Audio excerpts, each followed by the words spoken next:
নমস্কার, আপনি শুনছেন গল্পের ক্যারাভান ইউটিউব চ্যানেল। বন্ধুরা, আমরা শুনছিলাম আগাথা ক্রিস্টির লেখা রহস্য উপন্যাস এন্ডলেস নাইট। গতদিন আমরা এই উপন্যাসের প্রথম পর্ব শুনেছি। যেভাবে আপনারা আপনাদের ভালো লাগা জানিয়েছেন তাতে আমরা আপ্লুত। আজ এই উপন্যাসের দ্বিতীয় তথা শেষ পর্ব নিয়ে এসেছি আপনাদের কাছে। আশা করি আপনারা এবারও আমাদের সঙ্গে থাকবেন, আমাদের এমনভাবেই উৎসাহিত করবেন। শুরু হচ্ছে আগাথা ক্রিস্টির লেখা রহস্য উপন্যাস এন্ডলেস নাইট। আজ দ্বিতীয় তথা শেষ পর্ব। বিশ্ব সংসার থেকে বিচ্ছিন্ন হয়ে আমরা নির্জন জিপসি একরে এসে ঘর সংসার পেতেছিলাম। দুজনে এখানে একান্তে নিশ্চিন্তে বসবাস করব, এই ছিল আশা। কিন্তু অজ্ঞাতবাসের সুখ আমাদের সইল না। ইলিয়ার সৎমা কোড়া দেখা দিলেন মূর্তিমান অভিশাপের মতো। একের পর এক চিঠি, শেষের দিকে ঘন ঘন তার পাঠিয়ে উত্ত্যক্ত করতে লাগলেন। ইলিয়ার নতুন বাড়ি নাকি তার খুব পছন্দ হয়েছে। তিনি ঠিক করেছেন ইংল্যান্ডেই এরকম একটা বাড়ি করবেন। ইলিয়া যেন জমি বেচা কেনা দালালদের সঙ্গে যোগাযোগ করে। একদিন সশরীরে আবির্ভাব ঘটল তার। আমাদের এখানে থেকেই জিপসি একরের আশেপাশে পছন্দ মতো জায়গায় খোঁজ করে বেড়াতে লাগলেন। শেষ পর্যন্ত কিংস্টন বিশপ থেকে মাইল 15 দূরে একটা জায়গা তার পছন্দ হলো। যথারীতি এরপরে নতুন জায়গায় বাড়ি তৈরির প্ল্যান ইত্যাদি নিয়ে ব্যস্ত হয়ে পড়লেন। এরকম একটা ব্যাপার আমাদের মোটেই ভালো লাগবার কথা নয়, কিন্তু আমাদের আপত্তি জানাবারও কোনো উপায় ছিল না। কয়েকদিন পরে কয়েকটা জরুরি তার এলো ইলিয়ার নামে। জানা গেল তার ফ্র্যাঙ্ক পিসে প্রতারণার ঘটনার সঙ্গে জড়িয়ে পড়ে জেলে যেতে বসেছেন। তার সংকট মোচনের জন্য প্রচুর অর্থের প্রয়োজন। সেই সঙ্গে আরও একটা ঝামেলার সংবাদও এসে পৌঁছল। ইলিয়ার ব্যবসা নিয়ে জটিলতার সৃষ্টি হয়েছে। এই সমস্ত বৈষয়িক ঝামেলা আমার মাথায় ঢুকতো না, তাই আমি নাক গলাবারও চেষ্টা করলাম না। এইসব ঝুট ঝামেলার মীমাংসার জন্য ইলিয়াকে ঘন ঘন কিছুদিন ইংল্যান্ড যাতায়াত করতে হলো। এর মধ্যেই একটা ব্যাপার আমরা আবিষ্কার করলাম। যে সম্পত্তিটা আমরা কিনেছিলাম সেটা ছাড়াও আশেপাশের কিছু জমি ও গোটা পাহাড়ের অনেকখানি আমাদের সম্পত্তির অন্তর্ভুক্ত ছিল। বন জঙ্গলে ঘেরা এই অঞ্চলটাই আমরা ঘুরে বেড়াতে শুরু করলাম। পায়ে চলার কোনো পথ এদিকে ছিল না। ঝোপঝাড়ের মধ্যে দিয়ে পথ করে নিতে হচ্ছিল আমাদের নিজেদেরই। বন বাদার ঘুরে বেড়াবার সময় এক জায়গায় একটা পায়ে চলা পথের চিহ্ন খুঁজে পেলাম একদিন। বোঝা যাচ্ছিল দীর্ঘদিন এই পথ ব্যবহার হয়নি। বহু পরিশ্রম স্বীকার করে পথটা শেষ আমরা খুঁজে বার করলাম। নানা আকার আকৃতি পাথরের চাঙরের মাঝখানে ভাঙাচোর একটা ঘরে গিয়ে শেষ হয়েছে পথটা। ঘন জঙ্গলের ভেতরে লোকজনের সংস্পর্শের বাইরে এমন একটা ঘর আবিষ্কার করতে পেরে বেশ রোমাঞ্চিত হলাম আমরা। যেন একটা অ্যাডভেঞ্চারের স্বাদ পাওয়া গেল। দীর্ঘদিন অব্যবহৃত ঘরটা আমরা লোকজন ডেকে সারাই করিয়ে নিলাম। আশপাশটাও ঝোপঝাড় কেটে পরিষ্কার করে নেওয়া হলো। দিন কয়েকের মধ্যে নতুন জানলা দরজা লাগিয়ে ঘরটাকে বাসযোগ্য করে নেওয়া হলো। মাঝে মাঝে এখানে এসে যাতে বিশ্রাম নেওয়া যায় সেই জন্য আসবাবপত্রও নিয়ে আসা হলো। তবে যাতায়াতের পথটা ইচ্ছে করেই পরিষ্কার করলাম না। আমার মনে হলো জায়গাটাকে লোকজনের দৃষ্টির আড়ালে রাখাই ভালো। সেই সঙ্গে আমি ইলিয়াকে সতর্ক করে দিতেও ভুললাম না। বললাম, তোমার সৎমা কোড়াকে কিন্তু ভুলেও এই ঘরে সন্ধান দিও না। কোড়া সেই সময় দিন কয়েকের জন্য আমাদের এখানেই অবস্থান করছিলেন। সেই কারণে ইলিয়াকে বিশেষ করে সতর্ক করার প্রয়োজন ছিল। কোড়া চলে যাবার পর একদিন বিকেলে আমাদের এই গোপন আস্তানা থেকে ফেরার পথে একটা দুর্ঘটনা ঘটল। পাথরে পা হড়কে পড়ে গিয়ে ইলিয়ার একটা পা বেশ জখম হলো। পাঁজা কোলা করে তাকে নিয়ে আসতে হলো। ডাক্তার শকে খবর দেওয়া হলো। তিনি এসে পরীক্ষা করে জানালেন হাড় ভাঙেনি, তবে আঘাতটা গুরুতর। অন্তত সপ্তাহখানেক বিছানায় শুয়ে বিশ্রাম নিতে হবে। ইলিয়াকে সেবা শুশ্রূষার ব্যাপারে খুবই আতান্তরে পড়ে গেলাম। দাসদাসীদের দিয়ে সে কাজটা হওয়া সম্ভব ছিল না। ইলিয়া গ্রেটাকে দুর্ঘটনার খবর জানিয়ে তার করেছিল। সংবাদ পাওয়া মাত্র গ্রেটা এসে হাজির হলো এবং বাড়ির কাজকর্মের দায়িত্ব নিজের হাতে তুলে নিল। আমি হাঁপ ছেড়ে বাঁচলাম। ইলিয়াও যেন প্রাণ ফিরে পেল। ইতিমধ্যে দাসদাসীরা ঝামেলা পাকিয়ে বসলো। এক নির্জন জায়গায় তারা থাকতে রাজি হলো না। এমন একটা কাণ্ডের জন্য আমরা প্রস্তুত ছিলাম না। আমার বুঝতে অসুবিধা হলো না, কোড়া এসেই ওদের বিগড়ে দিয়ে গেছে। গ্রেটা কিন্তু তোয়াক্কাই করলো না। তড়ি খড়ি খবরের কাগজে বিজ্ঞাপন দিয়ে সে একদিনের মধ্যেই আর এক প্রস্থ দাসদাসীর ব্যবস্থা করে ফেলল। গ্রেটার সেবা যত্ন ও তত্ত্বাবধানে ইলিয়া শীঘ্রই সুস্থ হয়ে উঠল। তারপরেও কিন্তু গ্রেটা রয়ে গেল। অবশ্য ইলিয়া আমাকে আড়ালে জানিয়েছিল, গ্রেটা যদি কিছুদিন আমাদের সঙ্গে থাকে কেমন হয়। আমি সহাস্যে জানিয়েছিলাম, তাহলে তো ভালোই হয়, তোমার বন্ধু যতদিন খুশি থাকুক না। গ্রেটা থেকে গেল এবং ঘর গৃহস্থলীর সমস্ত কর্তৃত্ব ধীরে ধীরে নিজের হাতে নিয়ে নিল। তার নির্দেশেই এখানকার সব কাজ হতে লাগলো। একদিন লাঞ্চের পরে ইলিয়া বসার ঘরে সোফায় শুয়ে একটা ফ্যাশনের ম্যাগাজিন দেখছিল। বাইরের বারান্দার মুখোমুখি চেয়ারে বসে আমি আর গ্রেটা গল্প করছিলাম। এই সময় একটা বিষয় নিয়ে আমাদের মধ্যে তীব্র মতবিরোধ উপস্থিত হলো। সেই থেকে কথা কাটাকাটি সূত্রপাত। কেউ কারুর গোঁ ছাড়ছিলাম না, ফলে উত্তপ্ত কথাবার্তা ব্যক্তিগত আক্রমণের পর্যায়ে চলে গেল। তীব্র ঝাঁঝের সঙ্গে দুজনেই দুজনকে বেশ দু চার কথা শুনিয়ে দিলাম। গ্রেটা যে ক্ষমতা প্রিয়, ইলিয়াকে সুকৌশলে নিজের কবজা করে ফেলেছে, এসব কথাও যথেষ্ট তিক্ততার সঙ্গে আমার মুখ দিয়ে বেরিয়ে গেল। সেই দিনই প্রথম দেখলাম সুন্দরী গ্রেটা রেগে গেলে কি ভয়াবহ রূপ ধারণ করতে পারে। শেষ পর্যন্ত অসুস্থ শরীরে ড্রয়িং রুম থেকে বেরিয়ে এসে ইলিয়া আমাদের সামাল দিল। ইলিয়া কেমন বিহ্বল হয়ে পড়েছিল। সোফায় নিয়ে ওকে বসিয়ে দেওয়ার পরে বলল, মাইক, তুমি যে মনে মনে গ্রেটাকে এমন ঘৃণা করো আমি আগে ধারণা করতে পারিনি। ইলিয়াকে সান্ত্বনা দেবার চেষ্টা করলাম। বললাম, রেগে গেলে আমি হিতাহিত জ্ঞান হারিয়ে ফেলি, মুখ দিয়ে কি বেরোয় তা আমি নিজেও জানি না। এ নিয়ে তুমি ভেবো না, আমি গ্রেটার কাছে ক্ষমা চেয়ে নেব। শেষ পর্যন্ত গ্রেটার কাছে মার্জনা ভিক্ষা করে ব্যাপারটা নিষ্পত্তি করেছিলাম। অনেক সাধ্য সাধনার পর গ্রেটা আমাদের সঙ্গে থাকতে রাজি হলো। ডাক্তার এসে জানিয়ে দিয়ে গেল ইলিয়া সম্পূর্ণ সুস্থ, এখন স্বচ্ছন্দে হাঁটাচলা করতে পারে। তবে উঁচু নিচু পথে হাঁটাচলা করার সময় আহত গোড়ালিটা পুরো কাপড় দিয়ে জড়িয়ে নিতে হবে। কথায় কথায় ডাক্তারের কাছে আমি জানতে চাইলাম ইলিয়ার শরীর বা হার্ট সম্পূর্ণ সুস্থ কিনা। আমার এই প্রশ্নটা করবার কারণ হলো, একদিন গ্রেটা আমাকে জানিয়েছিল ইলিয়া ক্রমশই দুর্বল হয়ে পড়ছে।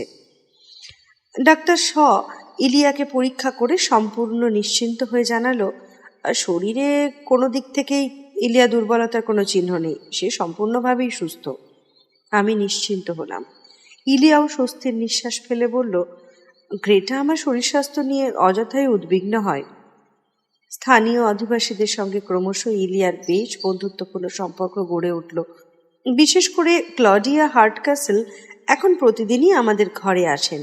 ইতিমধ্যে ইলিয়া একটা ঘোড়া কিনেছে, দুজনে মিলে মাঝে মাঝে ঘোড়ায় চড়ে ঘুরে বেড়ায়। ঘোড়ার ব্যাপারে আমি ততটা উৎসাহী নই, যদিও আয়ারল্যান্ডের এক আস্থা বলে কিছুদিন কাজ করেছি আমি। এখন মাঝে মাঝে মনে হয় ঘোড়া চড়াটা শিখে নিলে মন্দ হয় না। ইলিয়া ছোটবেলা থেকেই ঘোড়া চড়ায় অভ্যস্ত, ঘোড়ায় চড়ে ঘুরে বেড়াতে বিশেষ আনন্দ পাইও। গ্রেটাও তাকে এ ব্যাপারে উৎসাহ যোগায়। ক্লডিয়ার পরামর্শেই একটা বাদামি রঙের ঘোড়া কিনেছিল ইলিয়া। তারপর থেকে সপ্তাহে 2-3 দিন সে সকালে উঠে ঘোড়া নিয়ে বেরোতো। ঘর গেরস্থলীর কেনাকাটার প্রয়োজন থাকলে গ্রেটা নিজেই গাড়ি নিয়ে মার্কেট কডরোল চলে যেত। একদিন দুপুরে খাওয়ার টেবিলে বসেও বলল, আজ সকালে এক ডাইনির মতো দেখতে বুড়ি আমার পথ আঁকলেছিল। ক্রমাগত হর্ন শুনেও রাস্তার মাঝখান থেকে সরছিল না। ফেরার পথেও বুড়ি একই কাণ্ড করলো। আমরা বুঝতে পারলাম জিপসি বুড়ি লিড সঙ্গে তার দেখা হয়েছিল। ইলিয়া তার পরিচয় জানিয়ে জিজ্ঞাসা করলো, বুড়ি তোকে কিছু বলেছিল? গ্রেটা বলল, কুৎসিত বুড়িটা আমাকে ভয় দেখাচ্ছিল। কি বলছিল বুড়ি? সবিস্ময়ে জিজ্ঞাসা করলাম আমি। বুড়ি বলছিল, আমরা নাকি জিপসির এলাকায় জোর করে দখল করে রেখেছি, এখান থেকে চলে না গেলে আমাদের মঙ্গল হবে না। এখানে নাকি অতৃপ্ত আত্মার অভিশাপ আছে। এখানে বাড়ি তৈরি করে আমরা সেই অভিশাপ কুড়িয়েছি, আমাদের সর্বনাশ হবে। গ্রেটা সেদিন আরো অনেক কথা বলেছিল। ইলিয়ার পরে আমাকে আড়ালে বলেছিল, ব্যাপারটা আমার মোটেই ভালো ঠেকছে না মাইক। আমি বললাম, গ্রেটা তো বানিয়ে কিছু বলবার মেয়ে নয়, ও যা বলল তা তো ভীতিপ্রদ। হঠাৎ একটা চিন্তা আমার মাথায় এলো। ইলিয়াকে জিজ্ঞাসা করলাম, আচ্ছা, পাহাড়ি পথে ঘোড়া নিয়ে ঘুরে বেড়াবার সময় ইতিমধ্যে জিপসি বুড়ির সঙ্গে তোমার সাক্ষাৎ হয়েছে? ইলিয়া কেমন দ্বিধা করলো জবাব দিতে।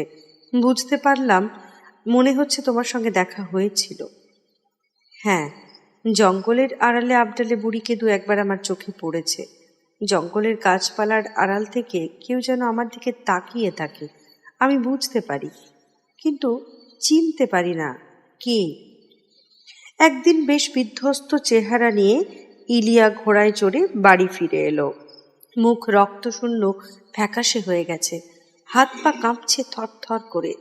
উদ্বিগ্ন হয়ে জিজ্ঞাসা করলাম, তুমি কি খুব ভয় পেয়েছ ইলিয়া?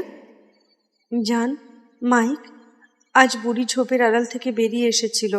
আমি তার সঙ্গে কথা বলার জন্য ঘোড়া থামালাম। বুড়ি তখন হাত মুষ্টিবদ্ধ করে আকাশের দিকে তুলে কি সব বকবক করতে লাগলো, মনে হয় অভিশাপ দিচ্ছিল। আমার খুব রাগ হয়ে গেল। বললাম, তুমি কেন আমাদের ভয় দেখাচ্ছ? এই জমি তোমাদের নয়, আমরা কিনে নিয়েছি, বারবার এখানে বাস করব, সেজন্য বাড়ি তৈরি করেছি। বুড়ি তেজের সঙ্গে বলল, এ জমি কখনো তোমাদের নয়, এ জমি জিপসিদের। তোমাকে আগেও সাবধান করেছি, আজ শেষবারের মতো সাবধান করে দিলাম। আমি দেখতে পাচ্ছি তোমার বাঁ কাঁধের পেছনে মৃত্যু থাবা বাড়িয়েছে। আর দেরি নেই, তুমি যে ঘোড়াটার উপর চড়ে আছো তার একটা পা সাদা। এটা কিসের লক্ষণ জানো? মৃত্যু, মৃত্যু। এত সাত করে জিপসিদের জমিতে যে বাড়ি বানিয়েছ, সেই বাড়িও ধ্বংসস্তূপে পরিণত হবে।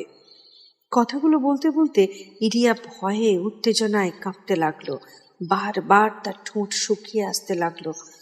গ্রেটাও বেশ বিচলিত হয়ে পড়ল। আমিও আর হেসে উড়িয়ে দিতে পারলাম না। বুড়ি দেখছি খুবই বাড়াবাড়ি শুরু করেছে, এর একটা সুরাহা করা এক্ষুনি দরকার বলে আমি বাড়ি থেকে বেরিয়ে পড়লাম। বুড়িলির সঙ্গে আগে কথা বলবো ঠিক করেছিলাম, কিন্তু ঝুপড়িতে তাকে পাওয়া গেল না। সরাসরি চলে এলাম থানায়। থানার ভারপ্রাপ্ত অফিসার সার্জেন্ট কিনের সঙ্গে ইতিপূর্বে আমাদের পরিচয় হয়েছিল। বেশ বুদ্ধিমান এবং বিবেচক ব্যক্তি। আমার সব কথা তিনি মনোযোগ দিয়ে শুনলেন। তারপর জানালেন, বুড়ি লিকে নিয়ে আগে কোনো ঝামেলায় পড়তে হয়নি, এখন দেখছি ওকে ডেকে একটু শাসিয়ে দেবার দরকার আছে। আপনি নিশ্চিন্ত থাকুন মিস্টার রজার, বুড়ি আর এমন ব্যবহার করতে সাহস পাবে না। সার্জেন্ট কিনকে ধন্যবাদ জানিয়ে যখন উঠে আসছি, হঠাৎ তিনি জিজ্ঞাসা করলেন, একটা কথা জিজ্ঞেস করবো মিস্টার রজার? আচ্ছা, আপনার বা আপনার স্ত্রীর উপর কেউ প্রতিহিংসা পরায়ণ হয়ে উঠতে পারে এমন ঘটনা কি কিছু ঘটেছে? আমি বিস্মিত হয়ে জিজ্ঞাসা করলাম, আপনি হঠাৎ এরকম প্রশ্ন করছেন কেন? আমার কাছে একটা খবর আছে, আজকাল বুড়ি বেশ পয়সা কড়ি খরচ করতে পারছে। কি করে এসবও করছে তার কোনো হদিশ পায়নি। ব্যাপারটা আমার কাছে খুবই অদ্ভুত ঠেকছে। আমার ধারণা আপনাদের এই অঞ্চল থেকে বিতাড়িত করতে চায় এমন কোনো অজ্ঞাতনামা ব্যক্তি বুড়িকে টাকাটা জোগাচ্ছে।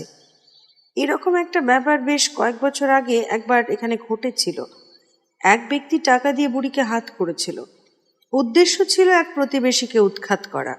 গ্রামের অশিক্ষিত কুসংস্কারাচ্ছন্ন মানুষজনের মধ্যে বুড়ির উদ্ভট এবং ভয় দেখানোর কথাবার্তা সহজেই প্রভাব বিস্তার করে, আর বুড়ির মতো দরিদ্র লোকজনের অর্থের প্রলোভন দেখিয়ে সহজেই বশ করা যায়।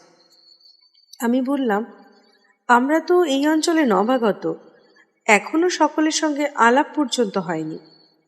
ঠিক আছে, আমি দেখছি ব্যাপারটা। সার্জেন্টের কথায় বেশ বিভ্রান্ত হয়ে পড়েছিলাম, খুব বিরক্তও লাগছিল। শান্তিভঙ্গের এমন অনাহুত কাণ্ড কেন ঘটছে বুঝতে পারছিলাম না। গেট দিয়ে ঢুকতেই গিটারের শব্দ কানে এলো। ইলিয়া তার স্প্যানিশ গিটারটা সঙ্গে নিয়ে এসেছিল। মাঝে মাঝে গিটার বাজিয়ে গুনগুন সুরে গান করতে ভালোবাসে ও। গিটারের সঙ্গে সেই গান শুনতে বেশ ভালোই লাগে। ভাবলাম কিছুক্ষণ বাইরে অপেক্ষা করব, এই সময় হাজির হয়ে ওকে বাধা দেব না। এমন সময় ব্যাপারটা চোখে পড়ল আমার। দেখলাম কে একজন বাইরে দাঁড়িয়ে বৈঠকখানা ঘরের জানলা দিয়ে উঁকি ঝুঁকি মারার চেষ্টা করছে। কি হতে পারে ভাবতে ভাবতে এগিয়ে গেলাম। আগন্তুক পায়ের শব্দ পেয়ে ঘুরে দাঁড়ালেন। চিনতে পেরে স্বস্তির নিঃশ্বাস ফেললাম। স্বয়ং মিস্টার স্যান্টনিক্স। ওফ, আমি তো ভয় পেয়ে গিয়েছিলাম মশাই। অনেকদিন আপনার কোনো খবর পাইনি। এখানে কবে এলেন? স্যান্টনিক্স আমার কথা কোনো জবাব দিলেন না। হাত ধরে টেনে নিঃশব্দে জানলা থেকে দূরে সরিয়ে আনলেন আমাকে। চাপা উত্তেজিত কণ্ঠে তিনি বললেন, তুমি মেয়েটাকে এখানে ঢুকতে দিলে কেন? ও কি বরাবরের মতো এখানে উঠে এসেছে? আমি বিস্মিত হয়ে জিজ্ঞাসা করলাম, আপনি কার কথা বলছেন? আমি জানতাম এরকম ঘটনাই একদিন ঘটবে। আমি গ্রেটা মেয়েটার কথা বলছি। তুমি জানো কি সাংঘাতিক প্রকৃতির মেয়ে? আমি হতবাক হয়ে তাকিয়ে রইলাম মিস্টার স্যান্টনিক্সের মুখের দিকে। নিশ্চয়ই ও বিনা নিমন্ত্রণেই এখানে এসে বসেছে। তুমি কিন্তু সহজে ওকে এখান থেকে নাড়াতে পারবে না। কোনো রকমে বলার চেষ্টা করলাম, ইলিয়া হঠাৎ পা মুচকে অসুস্থ হয়ে পড়েছিল। তার সেবা শুশ্রূষার জন্য দিন কয়েকের জন্য গ্রেটা এখানে এসেছে। ইলিয়া এখন সুস্থ হয়ে উঠেছে। মনে হয় খুব শীঘ্রই গ্রেটা নিজের কর্মস্থলে ফিরে যাবে। তুমি দেখছি তাহলে কিছুই জানো না। ওর উদ্দেশ্য যেন তেন প্রকারে এখানে থাকা। বাড়িটা তৈরির সময়েও বার কয়েক এখানে এসেছিল বলে আমি জানি। ইলিয়ার ইচ্ছা ওর বান্ধবী ওর সঙ্গে এখানেই থাকে। মেয়েটা তো শুনেছি বেশ কিছুদিন থেকে ইলিয়ার কাছে রয়েছে। ইলিয়ার মতো অমন সরলমতি মেয়েকে ধুরন্ধর মেয়েটা খুব সহজেই কবজা করে নিয়েছে। কথাটা আমারও অজানা নয়। ইলিয়ার অভিভাবক মিস্টার লিপিনকটও গ্রেটা সম্পর্কে একবার ঠিক এরকম মন্তব্যই করেছিলেন।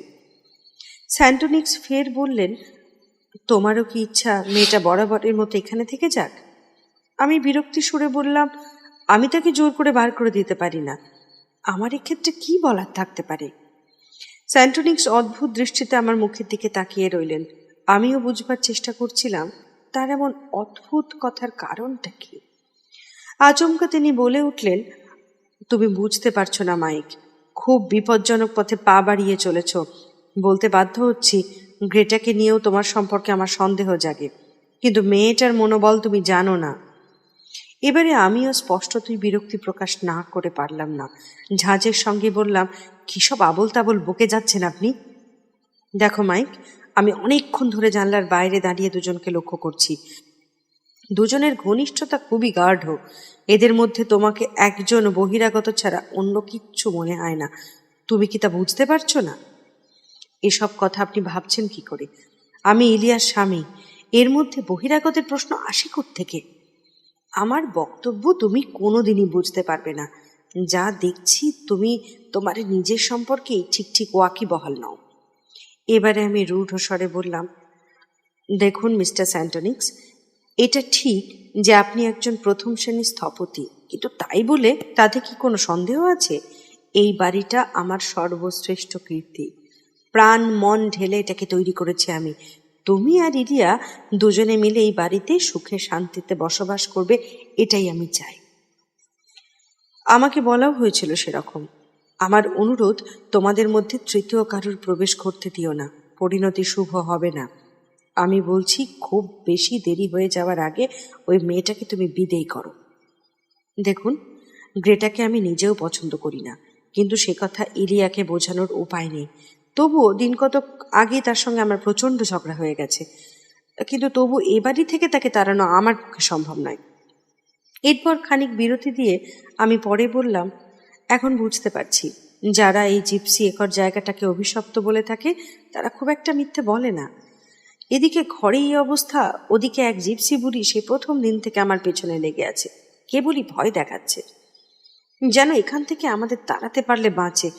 আচমকা বন বাজার থেকে সামনে হাজির হয়, বিড়বিড় করে অভিশাপ দেয়, বলে এখান থেকে চলে না গেলে আমাদের সর্বনাশ হবে, জায়গাটাকে বারবার পবিত্র এবং সুন্দর রাখা প্রয়োজন। শেষ বাক্যটা কানে যেতে আমি নিজেও চমকে উঠলাম। কথাটা যেন অজান্তেই মুখ দিয়ে বেরিয়ে এলো, যেন আমাকে দিয়ে কেউ বলিয়ে নিল বোধ হয়। স্যান্টোনিক্স ধীরে ধীরে মাথা নেড়ে বলল, হ্যাঁ, সেই রকমই রাখা উচিত। বিশেষত একটা অশুভ শক্তির প্রভাব এখানে রয়েছে। এসব অভিশাপের কথা নিশ্চয়ই আপনি বিশ্বাস করেন না।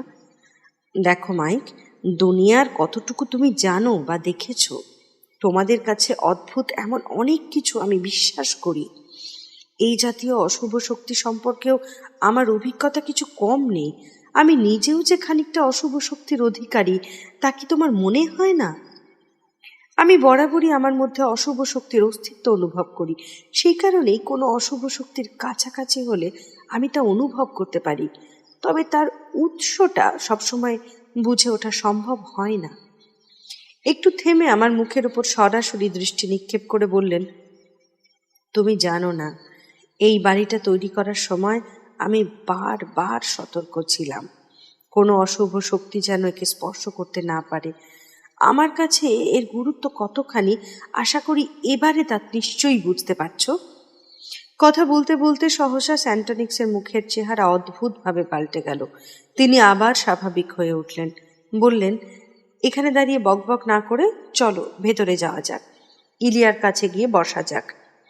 সেই সন্ধ্যাতেই স্যান্টোনিক্সের এক নতুন রূপ আমি আবিষ্কার করেছিলাম। তিনি যে কি সাংঘাতিক চরিত্রের মানুষ সে বিষয়ে আগে আমার কোনো ধারণা ছিল না। তাকে আন্তরিকভাবে ইলিয়া অভ্যর্থনা জানিয়েছিল। তিনিও বেশ খোশ মেজাজে আমাদের সঙ্গে গল্প করলেন, রীতিমতো সম্মোহিতের মতো গ্রেটার রূপের প্রশংসা করলেন উচ্ছ্বসিত কণ্ঠে। লক্ষ্য করলাম গ্রেটাকে যে কোনো উপায়ে খুশি করার জন্যই তিনি ব্যস্ত।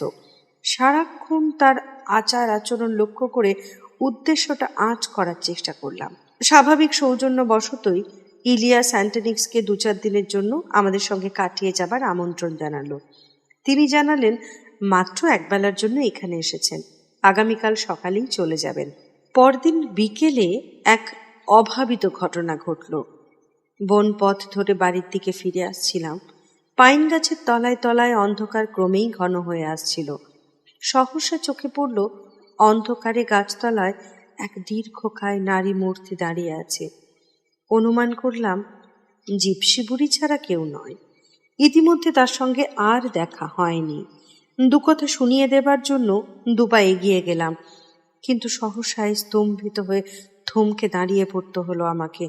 দেখি স্থির নিশ্চল ভঙ্গিতে দাঁড়িয়ে আছে আমার মা। হায় ভগবান! প্রবল বিস্ময় আমার মুখ দিয়ে বেরিয়ে এলো। তুমি এখানে দাঁড়িয়ে কি করছিলে? তুমি নিশ্চয়ই আমার সঙ্গে দেখা করতে এসেছো, তা বাড়িতে গেলে না কেন? ধীর পায়ে এগিয়ে এসে মা আমার সামনে দাঁড়ালেন, বললেন, তোমার কুশল জানতেই এসেছি আমি। এই প্রাসাদ বাড়িটা কি তোমরা নিজেদের জন্য তৈরি করেছো? হ্যাঁ, তোমাকে তো কতবার আসবার কথা জানিয়ে চিঠি লিখেছিলাম, তুমি তো কোনো সাড়াই দিলে না। কথাটা সম্পূর্ণ মিথ্যে বললাম। বিয়ের পর একটা দায়সারা গোছের চিঠির পর মাকে আমি কোনো চিঠিই আর লিখিনি।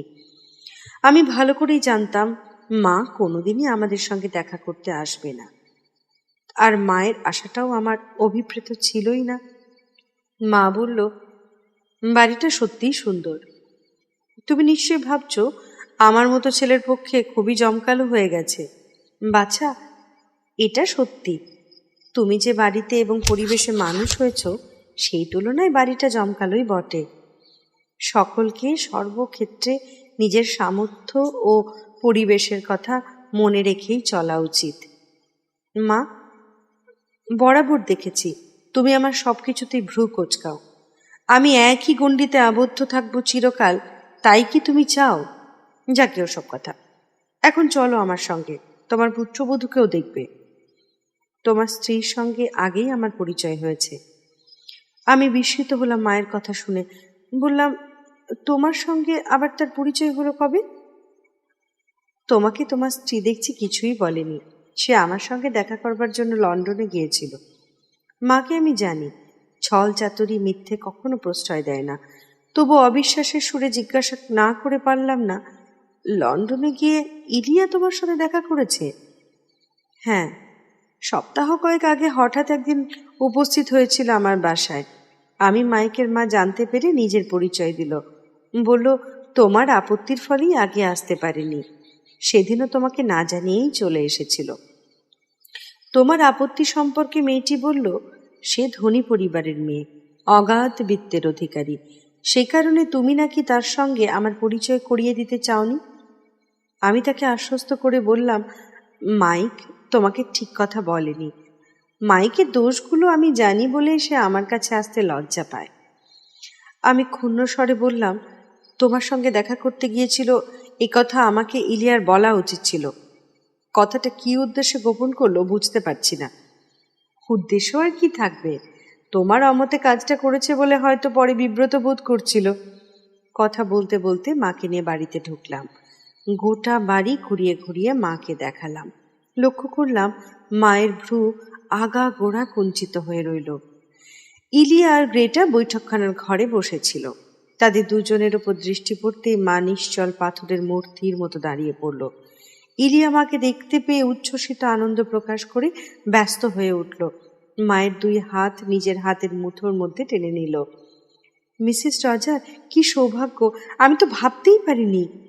ইলিয়া গ্রেটাকে ডেকে বলল, ইনি মাইকের মা, আমার মাননীয়া অতিথি, আমাদের সংসার সচক্ষে দেখতে এসেছেন। পরে মাকে উদ্দেশ্য করে বলল, এ হচ্ছে গ্রেটা অ্যান্ডারসন, আমার ঘনিষ্ঠ বন্ধু। মা গ্রেটার দিকে তাকালো। মুহূর্তে তার মুখভাব কঠিন হয়ে গেল। এই যে দেখছি বলতে বলতে মা থেমে গেল। ইলিয়া সাগ্রহে জিজ্ঞাসা করল, কি দেখছেন?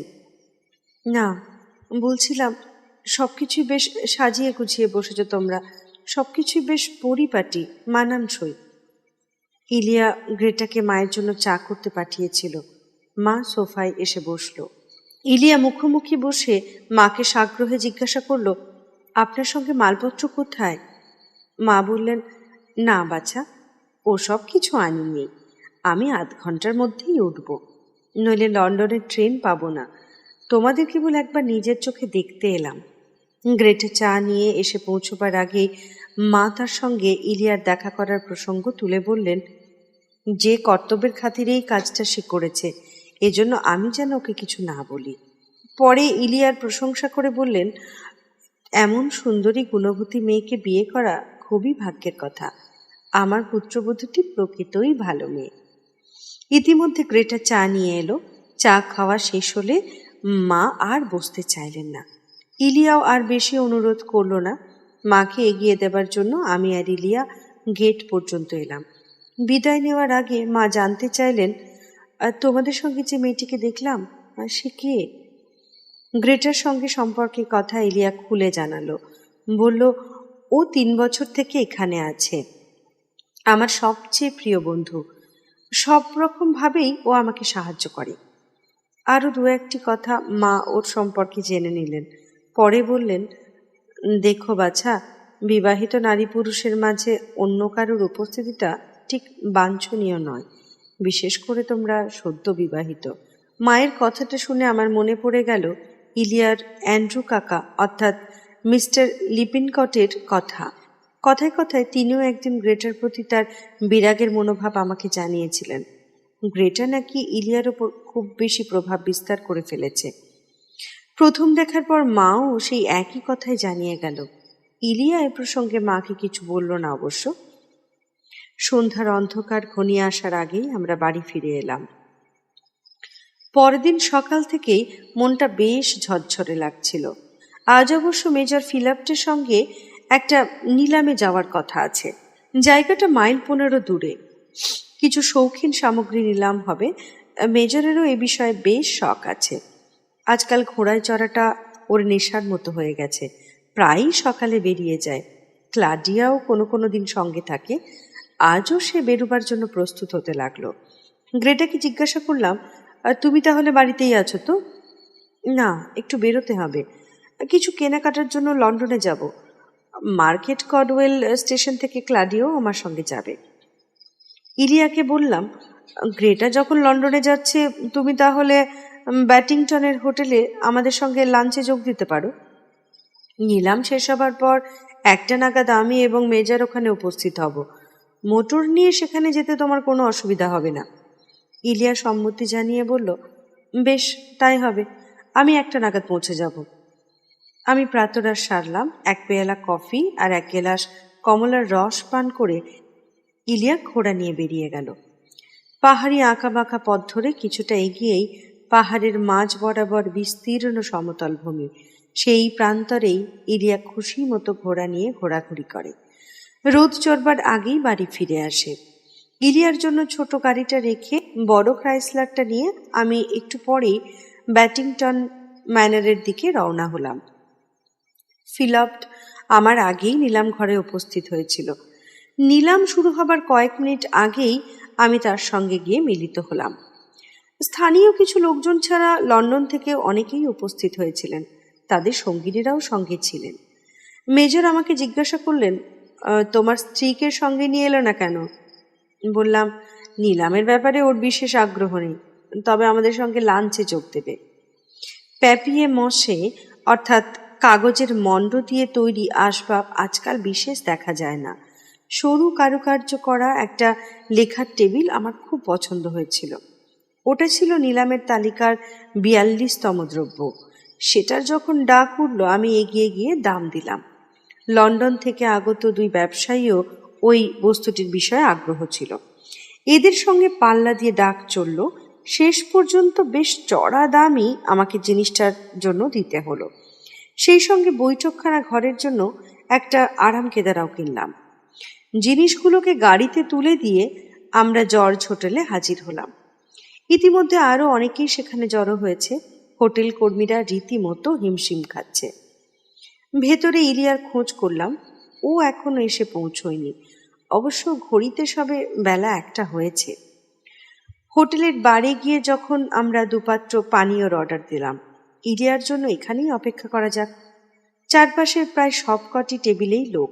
হঠাৎ জানলার পাশে বসা এক ব্যক্তিকে দেখে চেনা মনে হলো। খুবই পরিচিত মুখ, কিন্তু এই মুহূর্তে সঠিক পরিচয় মনে করতে পারলাম না। আরও কিছুক্ষণ অপেক্ষা করার পর মেজরকে বললাম, মনে হয় কোনো কারণে আটকে পড়েছে, নইলে এত দেরি হবার তো কথা নয়। গাড়ির কলকব্জাও বিগড়ে যাওয়া অসম্ভব নয়, বরং চলুন আমরা লাঞ্চটা সেরেই নিই। মেজর বিশেষ আপত্তি করলেন না। আমরা নির্দিষ্ট টেবিলে গিয়ে বসলাম। মেনু দেখে খাবারের অর্ডার দিলাম। মেজর বললেন, এই লাঞ্চের ব্যাপারটা ইলিয়া ভুলে যায়নি তো? একটা টেলিফোন বরং করে দেখতে পারো। ঠিক মনে করেছেন, তাহলে অন্তত মানসিক উদ্বেগটা কমবে। আমি উঠে কাউন্টারের ফোনটার দিকে এগিয়ে গেলাম। ফোনটা ধরলো আমাদের পরিচারিকা মিসেস কার্সন। সে জানালো মিসেস রজার তো এখনো বাড়ি ফেরেননি। সে কি, ঘোড়া নিয়ে বেরিয়ে? হ্যাঁ, সকালবেলা বেরিয়ে যাওয়ার পরে এখনো বাড়িতে ফিরে আসেননি, আমাদের কিছু বলেও যাননি। খুবই দুর্ভাবনায় পড়ে গেলাম। মিসেস কার্সনকে জর্জ হোটেলের ফোন নম্বরটা জানিয়ে বললাম, ইলিয়ার কোনো খবর পেলেই যেন সঙ্গে সঙ্গে আমাকে ফোন করে। টেবিলে ফিরে এলাম। আমার মুখের দিকে তাকিয়ে মেজরের চোখে উদ্বেগের ছায়া পড়ল। আমি বিব্রত কণ্ঠে জানালাম, সেই যে সকালে ঘোড়া নিয়ে বেরিয়েছে, তারপর এখনো পর্যন্ত বাড়ি ফেরেনি। অন্যদিন তো 1.5-2 ঘন্টার মধ্যেই ফিরে আসে। মেজর আমাকে ভরসা দিয়ে বললেন, দুশ্চিন্তার কোনো কারণ নেই, কোনো কারণে কোথাও হয়তো আটকে গিয়ে থাকবে। পাহাড়ি পথে ঘোড়ার পায়ে চোট পেয়ে থাকলে বেচারির ভোগান্তির একরাশ হবে। হোটেলের বিল মিটিয়ে চিন্তিতভাবে আমরা বাইরে এসে দাঁড়ালাম। ঠিক তখনই রাস্তার বিপরীত দিকে দাঁড়িয়ে থাকা একটা গাড়ি স্টার্ট নিয়ে বেরিয়ে গেল। চালকের আসনে বসে থাকা লোকটির দিকে চোখ পড়ল। এই ভদ্রলোকই হোটেলের জানলার ধারে বসেছিল। এবারে মনে পড়ে গেল, স্টানফোর্ড লয়েড। ইলিয়ার সম্পত্তির লগ্নি সম্পর্কিত দায় দায়িত্ব তারই ওপর। এখানে ভদ্রলোকের আসার কি কারণ ঘটল মাথায় এলো না। গাড়িতে বসে থাকা যে মহিলা পলকের জন্য নজরে পড়ল, তাকে ক্লডিয়া হার্টক্যাসল বলেই আমার মনে হলো। কিন্তু ক্লডিয়ার তো গ্রেটের সঙ্গে লন্ডনে যাবার কথা। সবকিছু কেমন তালগোল পাকিয়ে যেতে লাগলো। আর অপেক্ষা করা বৃথা মনে হলো। মেজরকে গাড়িতে তুলে দিয়ে দ্রুত গাড়ি চালিয়ে ফেরার পথ ধরলাম। মাঝে মাঝে গাড়ি থামিয়ে পথের লোকজনের কাছে ইলিয়ার খোঁজ খবর নিতে লাগলাম, কিন্তু কেউই কোনো সন্ধান দিতে পারল না। জিপসি একারের কাছাকাছি এসে খেতে কাজ করা একটি লোকের কাছ থেকে জানা গেল, 2 ঘন্টা আগে সে সওয়ারিবিহীন একটা ঘোড়াকে পাহাড়ি পথ ধরে ওপরে যেতে দেখেছে। এরপর আর কোথাও দেরি না করে বাড়িতে ফিরে এলাম। সহিশকে ডেকে ঘোড়া নিয়ে ইলিয়ার খোঁজে পাঠিয়ে দিলাম। মেজর তার বাড়িতে ফোন করে একজনকে ইলিয়ার খোঁজ নিতে বলেছিলেন। তারপর ইলিয়া ঘোড়া নিয়ে যে পথে যাতায়াত করে মেজরকে নিয়ে সেই পথে পায়ে হেঁটে অগ্রসর হলাম। বনটা শেষ হলেই বিস্তীর্ণ ফাঁকা মাঠ। বনের ভেতর থেকে কয়েকটা সরু পায়ে চলা পথ প্রান্তরের মধ্যে দিয়ে গিয়ে মিশেছে। এমনি একটা পথের প্রান্তে আসতেই চোখে পড়ল হাত পা গুজরে পড়ে আছে ইলিয়া। দোহাতে মুখ ঢেকে আর্তনাদ করে উঠলাম। ফিলিপ হাঁটু গেড়ে বসে ঝুঁকে দেখলেন। পরে উঠে দাঁড়িয়ে ব্যস্তভাবে বলে উঠলেন, এক্ষুনি একজন ডাক্তার প্রয়োজন। আমার মনে হচ্ছে ইলিয়া কি মারা গেছে? ভগ্ন কণ্ঠে জানতে চাইলাম আমি। হ্যাঁ, বিষণ্ণ গম্ভীর কণ্ঠে মেজর বলল, আমার তাই বিশ্বাস। হায় ভগবান, আমি বিশ্বাস করতে পারছি না, এ কি করে সম্ভব? আমার দাঁড়িয়ে থাকতে কষ্ট হচ্ছিল, সমস্ত শরীর কাঁপতে লাগলো থর থর করে। মেজর এগিয়ে এসে আমার হাত চেপে ধরে নীরবে দাঁড়িয়ে রইল। ইতিমধ্যে আমাদের সহিশ সেখানে এসে পৌঁছেছিল। মেজর তাকে পাঠিয়ে দিল ডাক্তার শকে ডেকে আনার জন্য। কিছুক্ষণ পরেই ডাক্তার শ তার পুরনো ল্যান্ডওভারটা নিয়ে এসে পৌঁছলেন। গাড়ি থেকে নেমেই তিনি সোজা ইলিয়া নিথর দেহটার সামনে গিয়ে দাঁড়ালেন। কয়েক মুহূর্ত পর আমাদের দিকে তাকিয়ে বললেন, মিসেস রজার মারা গেছেন ঘন্টা তিনেক আগেই, কিন্তু ব্যাপারটা ঘটল কিভাবে? ডাক্তার শকে জানালাম, সকালেই ও ঘোড়া নিয়ে বেরিয়ে পড়েছিল, তারপর আর বাড়ি ফেরেনি। ডাক্তার শ বললেন, কিন্তু ঘোড়ায় চড়ে যাবার সময় কোনো দুর্ঘটনা ঘটেছে বলে তো মনে করতে পারছি না। আমি অনেকবার তাকে ঘোড়ায় চড়া অবস্থায় দেখেছি, খুবই অভ্যস্ত বলেই মনে হয়েছে। আমি বললাম, ঘোড়ায় চড়ার ব্যাপারে ওর দক্ষতা ছিল অসাধারণ। তাহলে স্নায়ুর কোনো প্রতিক্রিয়া ঘটিত ব্যাপার হতে পারে, অথবা ঘোড়াটা কোনো কারণে হয়তো চমকে গিয়ে লাফিয়ে উঠেছিল। ইলিয়া নিথর দেহটার দিকে তাকিয়ে ডাক্তার শাহ বললেন, শরীরে কোনো চোট পেয়েছেন বলে বাইরে থেকে দেখে মনে হচ্ছে না, ভেতরের ব্যাপার বলেই সন্দেহ হচ্ছে। যাই হোক, এখন আমাদের কিছু করার নেই। করোনারের বিচারের সময় পুলিশের রিপোর্ট থেকেই মৃত্যুর কারণ জানা যাবে। আমি অসহায় বিহ্বল দৃষ্টি নিয়ে তাকিয়েছিলাম ডাক্তারের দিকে। তিনি বললেন, আপনি বরং বাড়ি গিয়ে কিছুক্ষণ বিশ্রাম করুন। ইতিমধ্যে কি করেছে খবর চারপাশে ছড়িয়ে পড়েছিল কে জানে। কয়েকজন স্থানীয় গ্রামবাসী এসে সেখানে জড়ো হয়েছিল। তারা নানা কথা বলা বলি করছিল। একজন বৃদ্ধ চাষিকে বলতে শোনা গেল, আমার সামনে দিয়েই ভদ্রমহিলা ঘোড়ায় চেপে যেতে দেখেছিলাম, কিছুক্ষণ পরে ঘোড়াটাকে একা জোরে জোরে পা ফেলে নেমে আসতে চোখে পড়েছিল। ডাক্তার শ তাকে জিজ্ঞাসা করলেন, ভদ্রমহিলার পাশাপাশি কি আর কাউকে যেতে দেখেছিলেন? এই হতভাগ্য মহিলা ছাড়া আশপাশে আর কাউকে চোখে পড়েনি। বনের পথ ধরে তিনি সামনে এগিয়ে যাচ্ছিলেন। সেই জিপসি বুড়ির কাজ নয় তো? একটি মেয়ে এই সময় বলে উঠল। আমি চমকে উঠে জিজ্ঞাসা করলাম, কোন জিপসি বুড়ি? কখন দেখেছো তাকে? মেয়েটি জানালো, বুড়ির সঙ্গে গ্রামের পথে দেখা হয়েছিল আমার। বেলা তখন আন্দাজ 10টা হবে। আমি নিজে কানে শুনেছিলাম বুড়ি একজন ভদ্রমহিলাকে প্রাণে মারা পড়বে বলে ভয় দেখিয়েছিল। তবে কি জিপসির অভিশাপ? আপন মনে বিড়বিড় করে বলে উঠলাম আমি। জিপসি এ করি আমাদের এমন সর্বনাশ করলো। ইলিয়ার মৃত্যুর পর সবকিছু কেমন এলোমেলো হয়ে গেল। এমন অভাবিত ঘটনা আমাকে মানসিকভাবে বিবশ করে ফেলল। ফলে পরবর্তী সব ঘটনাই আমার আয়ত্তের বাইরে চলে যেতে লাগলো। অনেক কিছুই ঘটে চলল আমাকে কেন্দ্র করে। সব ঘটনাই আমার স্পষ্ট মনে আছে, তাই লিখতে কোনো কষ্ট হচ্ছে না। ইলিয়ার মৃত্যুতে সকলেই আমাকে সমবেদনা জানালেন। আমি বিমূঢ়, বিভ্রান্ত। কি করব, কি বলবো, কিছুই স্থির করতে পারছিলাম না। গ্রেটা এগিয়ে এসে আমার হয়ে সব কিছু সামাল দিল। প্রিয় বান্ধবীকে হারিয়ে সেও শোকগ্রস্ত, কিন্তু নিজেকে শক্ত করে ধরে রাখতে পেরেছিল সে। খুব দ্রুত ইলিয়ার মৃতদেহ স্থানান্তরিত করা হয়েছিল। আমি ফিরে এলাম বাড়িতে। আমার সঙ্গে এসেছিলেন ডাক্তার শ। তিনি অত্যন্ত সহৃদয়তার সঙ্গে এই পরবর্তী কর্তব্যগুলো, যেমন অন্ত্যেষ্টিক্রিয়া সম্পন্ন, তার জন্য লোকের ব্যবস্থা, করোনারের বিচার ইত্যাদি যাবতীয় বিষয়ের ব্যবস্থাপনার কথা স্মরণ করিয়ে দিয়ে একসময় বিদায় নিয়েছিলেন। করোনারের বিচার সভায় সাক্ষীর কাঠগড়ায় দাঁড়িয়ে আমাকে আমার নিজের পরিচয় জানাতে হলো। পরে ইলিয়ার সঙ্গে আমার শেষ সাক্ষাৎকারের বিবরণ তিনি মনোযোগ সহকারে শুনলেন। জর্জ হোটেলে যেদিন আমার সঙ্গে ইলিয়ার লাঞ্চ খাবার কথা ছিল সে কথাও জানালাম। ইলিয়ার শারীরিক সুস্থতা এবং অন্যান্য অনেক বিষয়ে আমাকে অনেক রকম প্রশ্ন করা হলো। ডাক্তার সহ সাক্ষ্য দিলেন ইলিয়ার শরীরে কোনো রকম আঘাতের চিহ্ন পাওয়া যায়নি, কেবল ডান কাঁধের হাড় সামান্য মচকে গিয়েছিল, আর ঘোড়া থেকে পড়ে যাবার জন্য শরীরে সামান্য কাটা ছেঁড়ার চিহ্ন ছিল। সব মিলিয়ে এটাই শেষ পর্যন্ত সিদ্ধান্ত হয়েছিল ইলিয়ার মৃত্যু হয়েছিল খুবই আকস্মিকভাবে। ডাক্তার শয়ের মতে আকস্মিকভাবে হৃদযন্ত্রের ক্রিয়া বন্ধ হয়েই ইলিয়ার মৃত্যু হয়েছিল। গ্রেটা তার সাক্ষ্যে জানালো, বছর 3-4 আগে ইলিয়া একবার গুরুতর হার্টের অসুখে ভুগেছিল বলে সে তার আত্মীয় স্বজনদের মুখে শুনেছিল। সে বেশ জোরের সঙ্গে জানালো ইলিয়ার হার্টের অবস্থা মোটেও ভালো ছিল না, তবে অসুখটা কি ধরনের সে সম্পর্কে সে কিছুই বলতে পারল না। যে সমস্ত গ্রামবাসী ঘটনাস্থলে জড়ো হয়েছিল একে একে তাদেরও সাক্ষ্য নেওয়া হলো। তাদের অনেকেই সেলেট গ্রামের মিস্টার ক্যারি নামের ঘোড়াটাকে চিনত, কিন্তু তিনিই ছিলেন ইলিয়ার ঘোড়ার প্রাক্তন মালিক। গ্রামবাসীরা জানালো ঘোড়াটা ছিল খুবই শান্তশিষ্ট, যে কোনো মহিলাই নিশ্চিন্তে তার সওয়ার হতে পারত।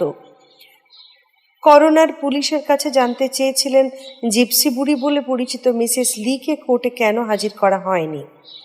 পুলিশের তরফ থেকে জানানো হয়েছিল তার কোনো খোঁজ খবর পাওয়া যায়নি। ঝুপড়ির দরজায় তালা ঝুলিয়ে সে কোথায় গেছে সে কথা কেউই জানতে পারেনি, তবে প্রায়ই নাকি সেভাবে বেপাত্তা হয়ে যায় কিছুদিনের জন্য। দুর্ঘটনার কয়েকদিন আগে থেকে নাকি বুড়ির কোনো পাত্তা পাওয়া যাচ্ছিল না। বুড়ি লি সম্পর্কে করোনার আমাকেও প্রশ্ন করেছিলেন।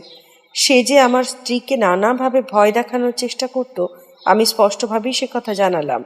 অথচ আমার স্ত্রীর উপর তার রেগে যাবার মতো কোনো ঘটনাই কিন্তু কখনো ঘটেনি।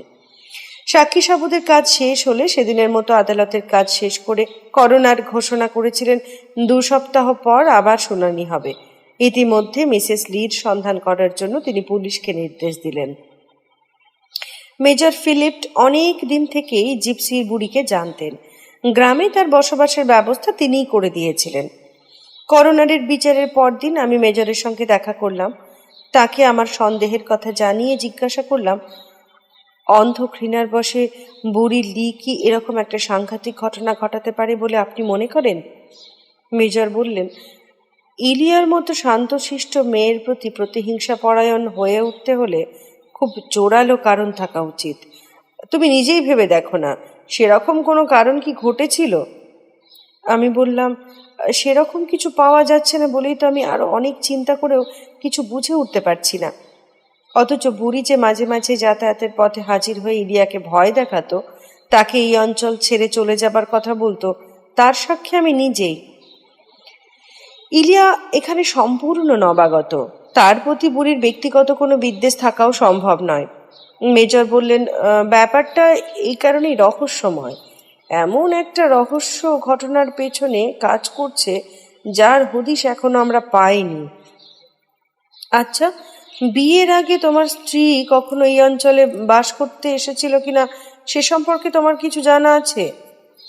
মেজরের প্রশ্ন শুনে আমি অকস্মাৎ অদ্ভুতভাবে অট্টহাস্য করে উঠলাম। সেই হাসি আমাকে অনেক কষ্টে নিয়ন্ত্রণ করতে হয়েছিল। সাময়িকভাবে আমি যেন আমার ইন্দ্রিয়গুলোর উপর নিয়ন্ত্রণ ক্ষমতা হারিয়ে ফেলেছিলাম। আমার এই অস্বাভাবিক আচরণেও মেজরের প্রশান্ত মুখে কোনো ভাবান্তর ঘটেনি। তিনি ছিলেন যথার্থই দয়ালু ব্যক্তি, সহৃদয়তার সঙ্গেই আমাকে বিবেচনা করেছিলেন। সামলে ওঠার পরে আমি মেজরকে বললাম, এই জিপসি করে ইলিয়ার সঙ্গে আমার প্রথম সাক্ষাৎ হয়েছিল। নিলামের নোটিশ থেকে টাওয়ার নামের প্রাচীন সৌধটার বিক্রির কথা জানতে পেরেছিলাম এবং কৌতূহলী হয়ে উঠেছিলাম। জায়গাটা নিজের চোখে দেখার জন্য একদিন হাঁটতে হাঁটতে জিপসি করে এসে উপস্থিত হয়েছিলাম। একটা ছায়ায় ঢাকা অন্ধকার পথে গাছের নিচে দাঁড়িয়েছিল ইলিয়া। তখনই আমার সঙ্গে তার প্রথম দেখা হয়। পরে সেই পরিচয় ঘনিষ্ঠ হলে আমরা জিপসিয়ে করে নিরিবিলি বসবাসের জন্য বাড়ি তৈরি করেছিলাম। আমার মতো ইলিয়াও সেই প্রথম জিপসিয়ে করে এসেছিল। জায়গাটা যে অভিশপ্ত এ কথা নিশ্চয়ই তুমি শুনেছিলে। তুমি সে কথা বিশ্বাস করতে? শুনেছিলাম, এখানে পা দেবার আগেই। তবে বিশ্বাস অবিশ্বাসের কথা আমি নিজেই জানি না। তবে ব্যাপারটা একটা অন্ধ কুসংস্কার বলে মনে প্রাণে বিশ্বাস করবার চেষ্টা করতাম। আমার মানসিক অবস্থার কথা হয়তো ইলিয়া বুঝতে পেরেছিল। একটা আশঙ্কার ছায়া ওর মনেও রেখাপাত করেছিল। সে কথা জানতে পেরে আমার বিশ্বাস ইচ্ছাকৃতভাবেই কেউ ওকে আতঙ্কিত করে তোলার চেষ্টা করছিল। কে তাকে ভয় দেখাতে পারে বলে তুমি মনে করো? এ কথা আমি নিশ্চিতভাবে বলতে পারবো না। তবে জিপসি বুড়ি মাঝে মাঝেই সুযোগ বুঝে ইলিয়ার পথের ওপরে এসে দাঁড়াতো। জিপসি একর ছেড়ে যাবার জন্য তাকে ভয় দেখাতো। মেজর বললেন, তোমার কাছ থেকে এই ঘটনার কথা জানার পর আমি বুড়িকে ডেকে বেশ কড়া করে ধমকেও দিয়েছিলাম। কিন্তু বুড়ির এমন আচরণের পেছনে কারণটা কি হতে পারে সে সম্পর্কে তোমার ধারণাটা কি? দেখো রজার, বুড়িকে আমি খুব ভালোভাবে জানি। নিজেকে একজন গুরুত্বপূর্ণ ব্যক্তি হিসেবে প্রতিপন্ন করার একটা ঝোঁক ওর মধ্যে বরাবর কাজ করত। ওর আচার আচরণের মধ্যে সেই ভাবটা প্রকাশ পেত। কাউকে অকারণে শঙ্কিত করে তুলে, কাউকে আশার কথা শুনিয়ে, কাউকে ভবিষ্যতে রঙিন স্বপ্নের কথা বলে এমন একটা ভাব প্রমাণ করবার চেষ্টা করত যেন মানুষের ভূত ভবিষ্যৎ সবই সে পরিষ্কার দেখতে পায়। শুনেছি বুড়ি নাকি খুবই অর্থলিপ্সু। এমন হতে পারে কেউ হয়তো টাকার প্রলোভন দেখিয়ে বুড়িকে দিয়ে এই কাজ করিয়েছে। আমার কথায় সায় দিয়ে মেজর বললেন, হ্যাঁ, বুড়ির খুব অর্থ লালসা ছিল। তোমার আশঙ্কাটাকে একেবারেই উড়িয়ে দেওয়া যাচ্ছে না, কিন্তু এরকম সম্ভাবনার কথা তোমার মাথায় এলো কেন? আমি বললাম, সার্জেন্ট কিন একবার কথা প্রসঙ্গে এ ধরনের মন্তব্য করেছিলেন, তা থেকেই ভাবনাটা আমার মাথায় এসেছে। কিন্তু রজার, দ্বিধাগ্রস্তভাবে মাথা নেড়ে মেজর বললেন, বুড়ি এন্থার ভয় দেখানোর ফলে তোমার স্ত্রীর মৃত্যু ঘটনা ঘটল, এটা আমি বিশ্বাস করতে পারছি না। বুড়ি হয়তো ভাবতেই পারেনি এমন একটা দুর্ঘটনা ঘটে যেতে পারে। সে হয়তো ভেবেছিল পথের মাঝখানে ঘোড়াটাকে আচমকা চমকে দিয়ে খানিকটা মজা করবে, আর একটা ঘোড়াকে অনেক সময় এরকমভাবেই চমকে দেওয়া সম্ভব।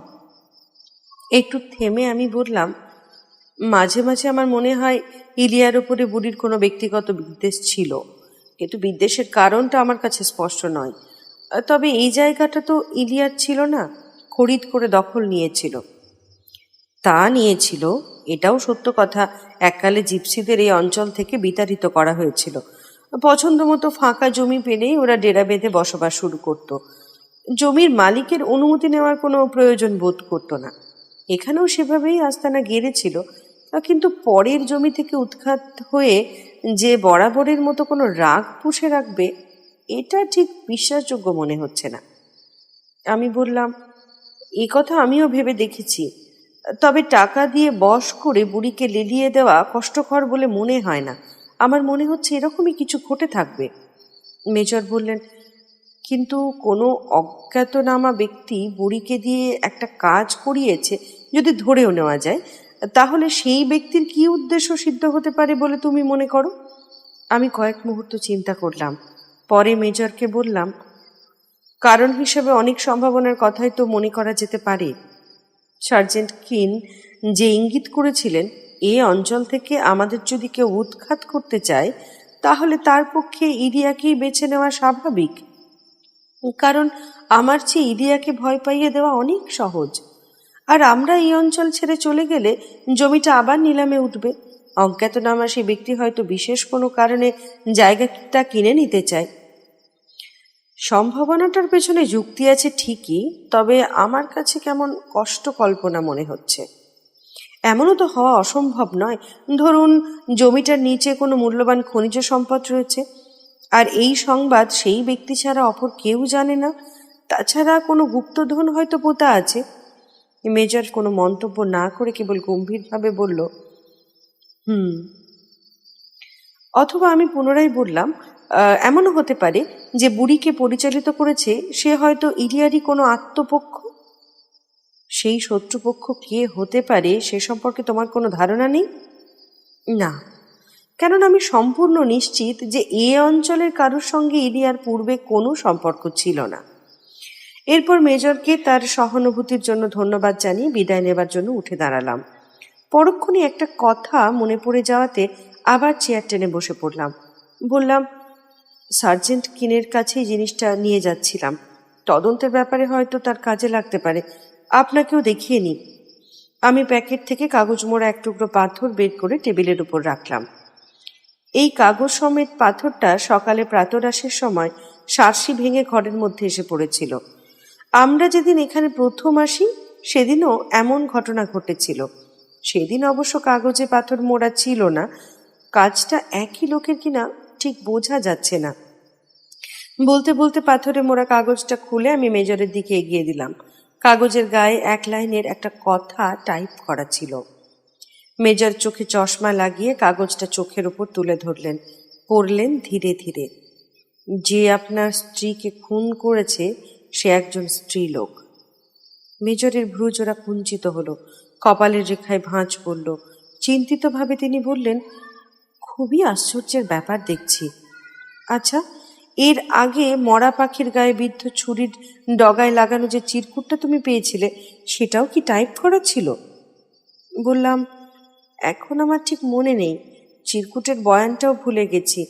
তবে এটুকু মনে আছে, আমাদের এই অঞ্চল ছেড়ে চলে যেতে বলা হয়েছিল। সেটা স্থানীয় কোনো গুন্ডা শ্রেণীর লোকের কাজ বলেই মনে হয়েছিল, কিন্তু বর্তমান বক্তব্য সম্পূর্ণ আলাদা। এটা যে ছুঁড়েছে বোঝা যাচ্ছে সে বর্তমান দুর্ঘটনা সম্পর্কে যথেষ্ট ওয়াকিবহাল, তাই না? ঠিক বুঝে উঠতে পারছি না, সেই কারণেই সার্জেন্ট কিনের নজরে আনার কথা ভাবছি। চিরকুটটা আমার হাতে ফিরিয়ে দিয়ে মেজর বললেন, তুমি ঠিক সিদ্ধান্তই নিয়েছ। এ ব্যাপারে সার্জেন্ট কিনের অভিজ্ঞতা অনেক বেশি। মেজর ফিল্টনের কাছ থেকে সরাসরি থানায় চলে এলাম। সার্জেন্টকেও পাওয়া গেল। ঘটনা শুনে তিনিও যথেষ্ট আগ্রহান্বিত হয়ে উঠলেন। বললেন, এতদিনে শান্ত নিরুপদ্রব এই জায়গাটাতে বেশ অদ্ভুত সব ঘটনা ঘটতে শুরু করেছে দেখছি। এর পেছনের উদ্দেশ্যটা কি বলে মনে হয় আপনার? সঠিক কথা কঠিন, তবে আপাত দৃষ্টিতে মনে হচ্ছে সাহায্যকারীর ছদ্মপরিচয়ে ইচ্ছাকৃতভাবেই সন্দেহটা বিশেষ করে কারোর দিকে টেনে নিতে চাইছে। সেই বিশেষ কেউ কি মিসেস লি? না, অত সাদামাটা বলে আমার মনে হয় না। এমন হতে পারে বড়জোর বুড়ি হয়তো বিশেষ কিছু দেখে শুনে থাকতে পারে, কিন্তু চিরকুটের লেখার উদ্দেশ্য জিপসি বুড়ি নয়। কেননা অনেকেই এটা জানে যে এই ঘটনার ব্যাপারে আমাদের সন্দেহের তালিকায় জিপসি বুড়ির নাম রয়েছে। মনে হচ্ছে চিরকুটের পেছনের অজ্ঞাতনামা ব্যক্তি অন্য কোনো মহিলাকে বোঝাতে চাইছে। আমি জানতে চাইলাম, জিপসি বুড়ির কোনো খবর এর মধ্যে পাওয়া গেছে?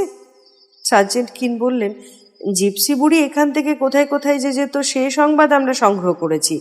সাধারণত পূর্ব অ্যাঙ্গোলিয়া বা কাছাকাছি অঞ্চলে যেসব জিপসি আস্তানা আছে সেখানেই সে যাতায়াত করত।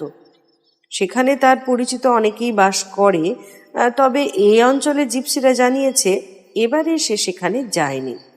আমরা বিশেষভাবে সংবাদ নিয়ে জেনেছি জিপসি বুড়ির মতো দেখতে এমন কাউকেই সে অঞ্চলে দেখা যায়নি। আমার ধারণা বুড়ি এবারে অন্য কোনো দিকে গেছে। আমার মনে হলো সার্জেন্ট কিন অন্য কিছু ইঙ্গিতে বোঝাবার চেষ্টা করছেন। আমি তাই জিজ্ঞাসা করলাম, আপনার মন্তব্য আমার কাছে ঠিক পরিষ্কার হলো না। সার্জেন্ট সামান্য মাথা ঝাঁকিয়ে বললেন, ঘটনাটা একবার অন্য দৃষ্টিভঙ্গি থেকে ভেবে দেখুন। বুড়ি আপনার স্ত্রীকে ভয় দেখিয়েছিল, শাসিয়েছিল। এখন এই দুর্ঘটনা ঘটে যাবার পরে তার উপরে যে সন্দেহটা পড়বে এটা বুড়ি বুঝতে পেরেছে এবং যথেষ্ট ভয় পেয়েছে, তাতে কোনো সন্দেহ নেই। পুলিশ যে তাকে খোঁজ করবে এটা অনুমান করে অজ্ঞাত কোনো স্থানে গা ঢাকা দেওয়া তার পক্ষে অসম্ভব নয়। পুলিশের চোখ এড়াবার জন্য যে সে সরকারি যানবাহন এড়িয়ে চলবে সেটাও স্বাভাবিক। আমি বললাম, আমার বিশ্বাস বুড়ি আপনাদের চোখে বেশি দিন ধুলো দিয়ে থাকতে পারবেন না। বুড়ির চালচলন চেহারার বৈশিষ্ট্য এমন যে সাধারণ পাঁচজনের মধ্যে থেকে তাকে সহজেই চিনে নেওয়া যায়। তা ঠিক, আজ থেকে 2 দিন পরে হোক মিসেস লির সন্ধান আমরা ঠিক পেয়ে যাব। অবশ্য যদি ঘটনাটা সেরকম হয়ে থাকে, তাহলে কি অন্য কোনো সম্ভাবনার কথাও? গোড়া থেকে সমস্ত ব্যাপারটা পর্যালোচনা করলে একটা প্রশ্ন উঠে আসে। তা হলো, গোপনে টাকা দিয়ে বশ করে বুড়িকে দিয়ে কেউ এরকম কাজ করিয়ে নিয়েছে কিনা। আমি বললাম, সেক্ষেত্রে তো বুড়িকে খুঁজে পাওয়াটাই দুঃসাধ্য হবে। তা ঠিক, তবে সেই সঙ্গে আরও একজনের যে দুশ্চিন্তা কিছু কম হবে না সে কথাটাও নিশ্চয়ই বুঝতে পারছেন। বুড়িকে দিয়ে যে এসব কাজ করিয়েছে তার কথা বলছেন তো? হ্যাঁ। আচ্ছা, এই অজ্ঞাত পরিচয় ব্যক্তিটি কি কোনো মহিলা হতে পারেন? অসম্ভব নয়।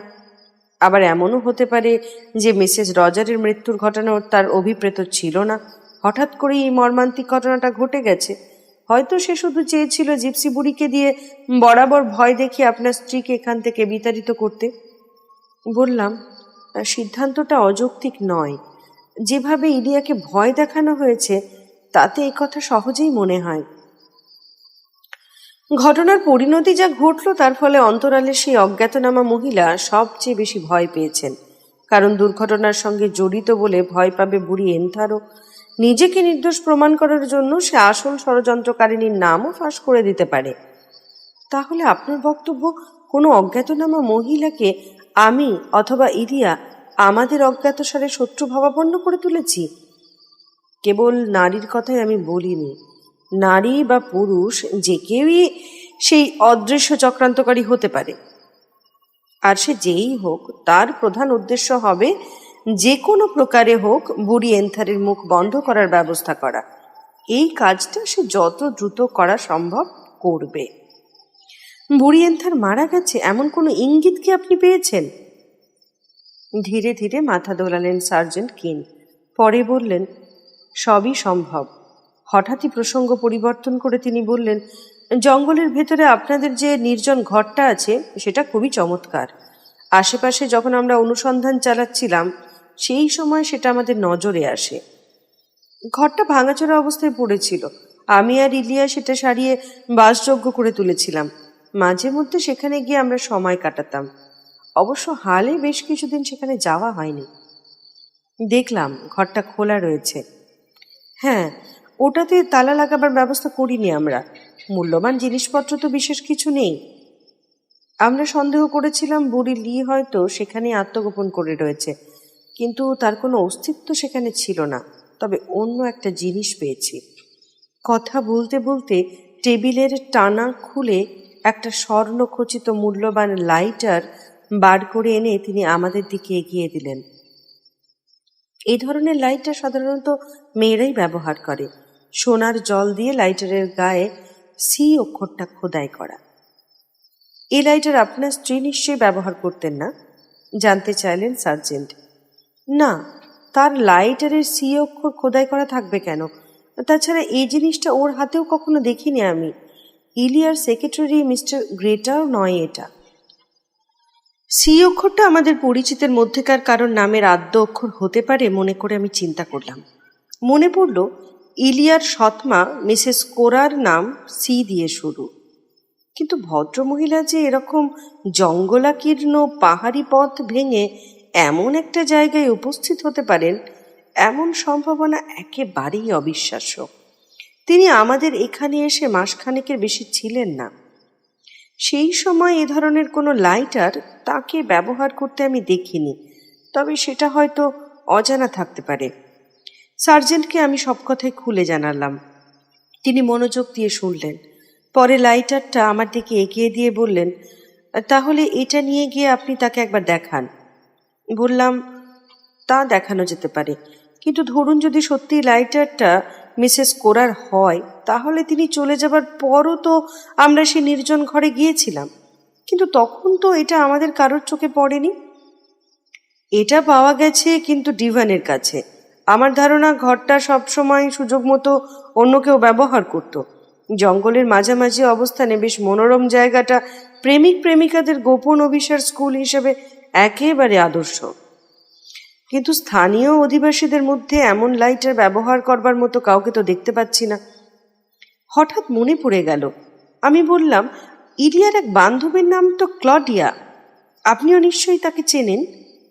কিন্তু ক্লডিয়াও এমন দামি লাইটার ব্যবহার করে বলে তো মনে হয় না। তাছাড়া ওই জঙ্গলের মধ্যে তো আর তার যাবার কথা নয়। ক্লডিয়ার সঙ্গে কি আপনার স্ত্রীর খুব ঘনিষ্ঠতা ছিল?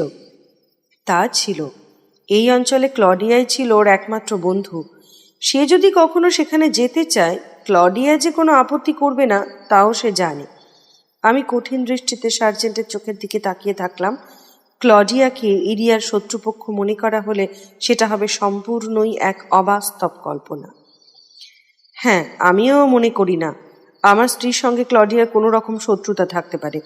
তাহলেও বুঝতেই পারছেন, স্ত্রী লোকের মতিগতির কথা কখনোই নির্দিষ্ট করে কিছু বলা যায় না।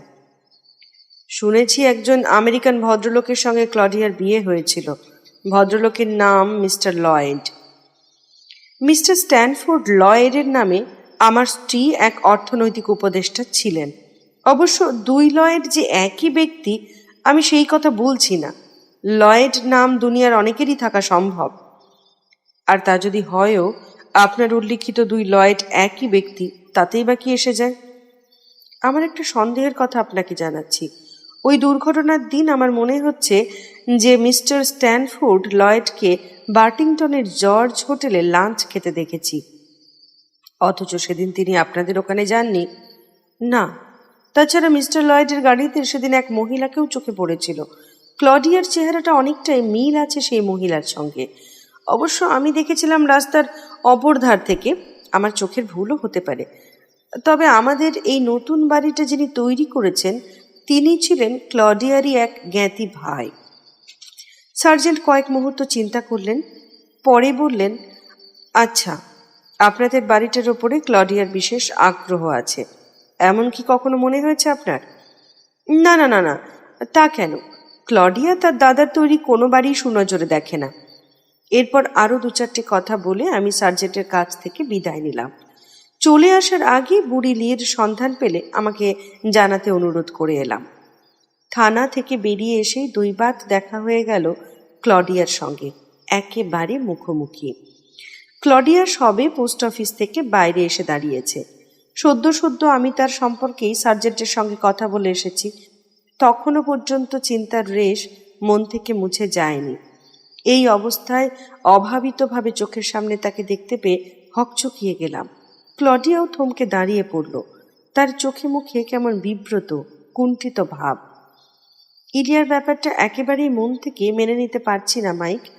এই পরিণতির যে এমন মর্মান্তিক হবে বুঝতে পারছি। এই বেদনাদায়ক বিষয়টা এখন উত্থাপন করা খুবই অস্বস্তিকর, তবু না বলে তো পারছি না। সবই বুঝতে পারি ক্লডিয়া। এই নির্জন গ্রামে তুমিই ছিলে তার একমাত্র বন্ধু। তুমি তাকে এমন আপন করে নিয়েছিলে যে গ্রামটাকে সে সহজেই নিজের বলে মনে করতে পেরেছিল। তোমার কাছে আমি কৃতজ্ঞ। ক্লডিয়া এরপরে ঘনিষ্ঠ ভঙ্গিতে বলল, তোমার সঙ্গে একটা ব্যাপারে কথা বলবো ভেবেছিলাম। আমি আগ্রহের সঙ্গে জিজ্ঞাসা করলাম, অসুবিধার কি আছে? স্বচ্ছন্দে বলতে পারো। শুনলাম তুমি নাকি শীঘ্রই আমেরিকা যাচ্ছ। হ্যাঁ, খুব শীঘ্রই একবার যাওয়া প্রয়োজন। কিন্তু তোমার কথা। হ্যাঁ, বলছি, তুমি যদি এই বাড়িটা বিক্রি করে দেবার কথা চিন্তা করে থাকো তাহলে তোমার আমেরিকার রওনা হবার আগে এই বিষয়ে কথাবার্তা বলা যেতে পারে। স্তম্ভিত আহত দৃষ্টিতে ক্লডিয়ার মুখের দিকে তাকিয়ে রইলাম। এমন একটা প্রস্তাব ওর মতো মেয়ের কাছ থেকে আসতে পারে এ আমার কল্পনাতেও ছিল না। সংযত কণ্ঠে বললাম, বাড়িটা তুমি কিনতে চাও? কিন্তু আমি তো জানতাম এ ধরনের আধুনিক বাড়িঘর তোমার অপছন্দ।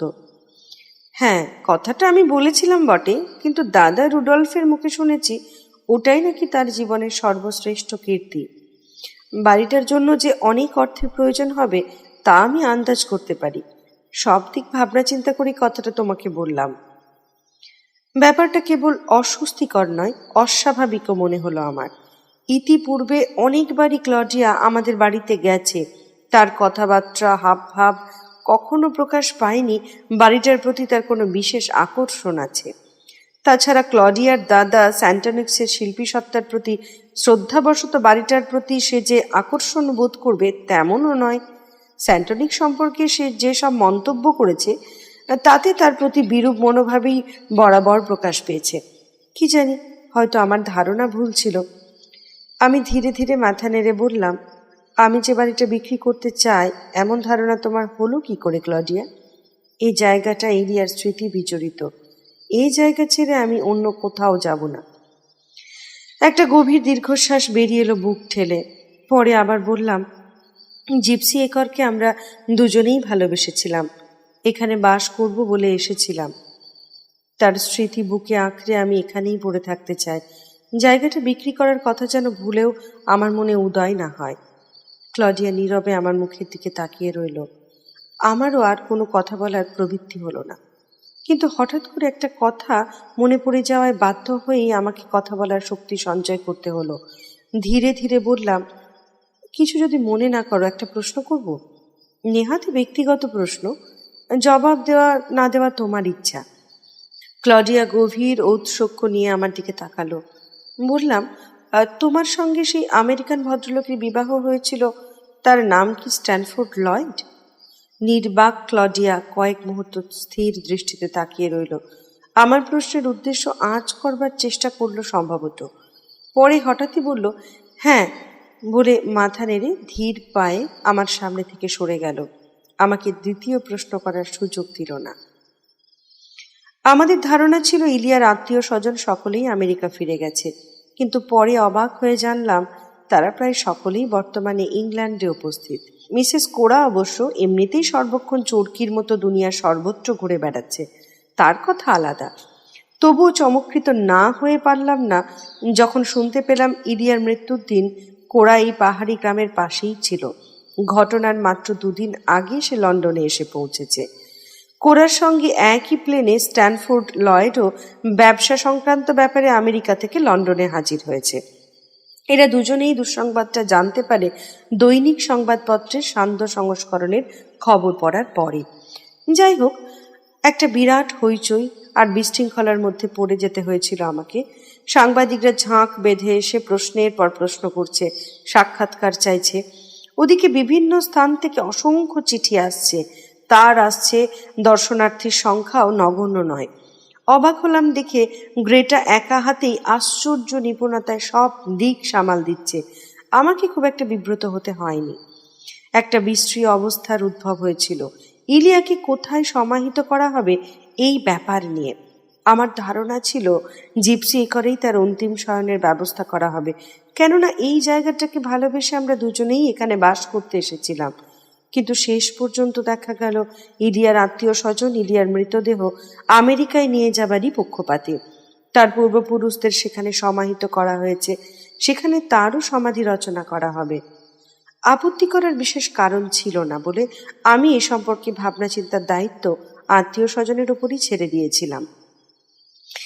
ইলিয়ার অ্যান্ড্রু কাকা অর্থাৎ মিস্টার লিপিনকট একসময় আমাকে জানিয়েছিলেন ব্যবসা সংক্রান্ত জরুরি কিছু কাজকর্ম দেখাশোনার জন্য আমাকেও এই সময় একবার আমেরিকা যেতে হবে। এসব ব্যাপার আমার মাথায় ঢুকতো না, তাই কখনো মাথা ঘামাবার চেষ্টা করতাম না। ইলিয়া নিজেই সব সামলাতো। তাই বললাম, ওসব ব্যবসা বাণিজ্যের সঙ্গে আমার সম্পর্ক তো কোনো কালে ছিল না। লিপিনকট বললেন, আগে না থাকলে এখন বর্তেছে। তুমি নিশ্চয়ই জানো ইলিয়ার যাবতীয় বিষয় সম্পত্তি তুমিই এখন একমাত্র উত্তরাধিকারী। ইলিয়া সেরকমই উইল করে গেছে।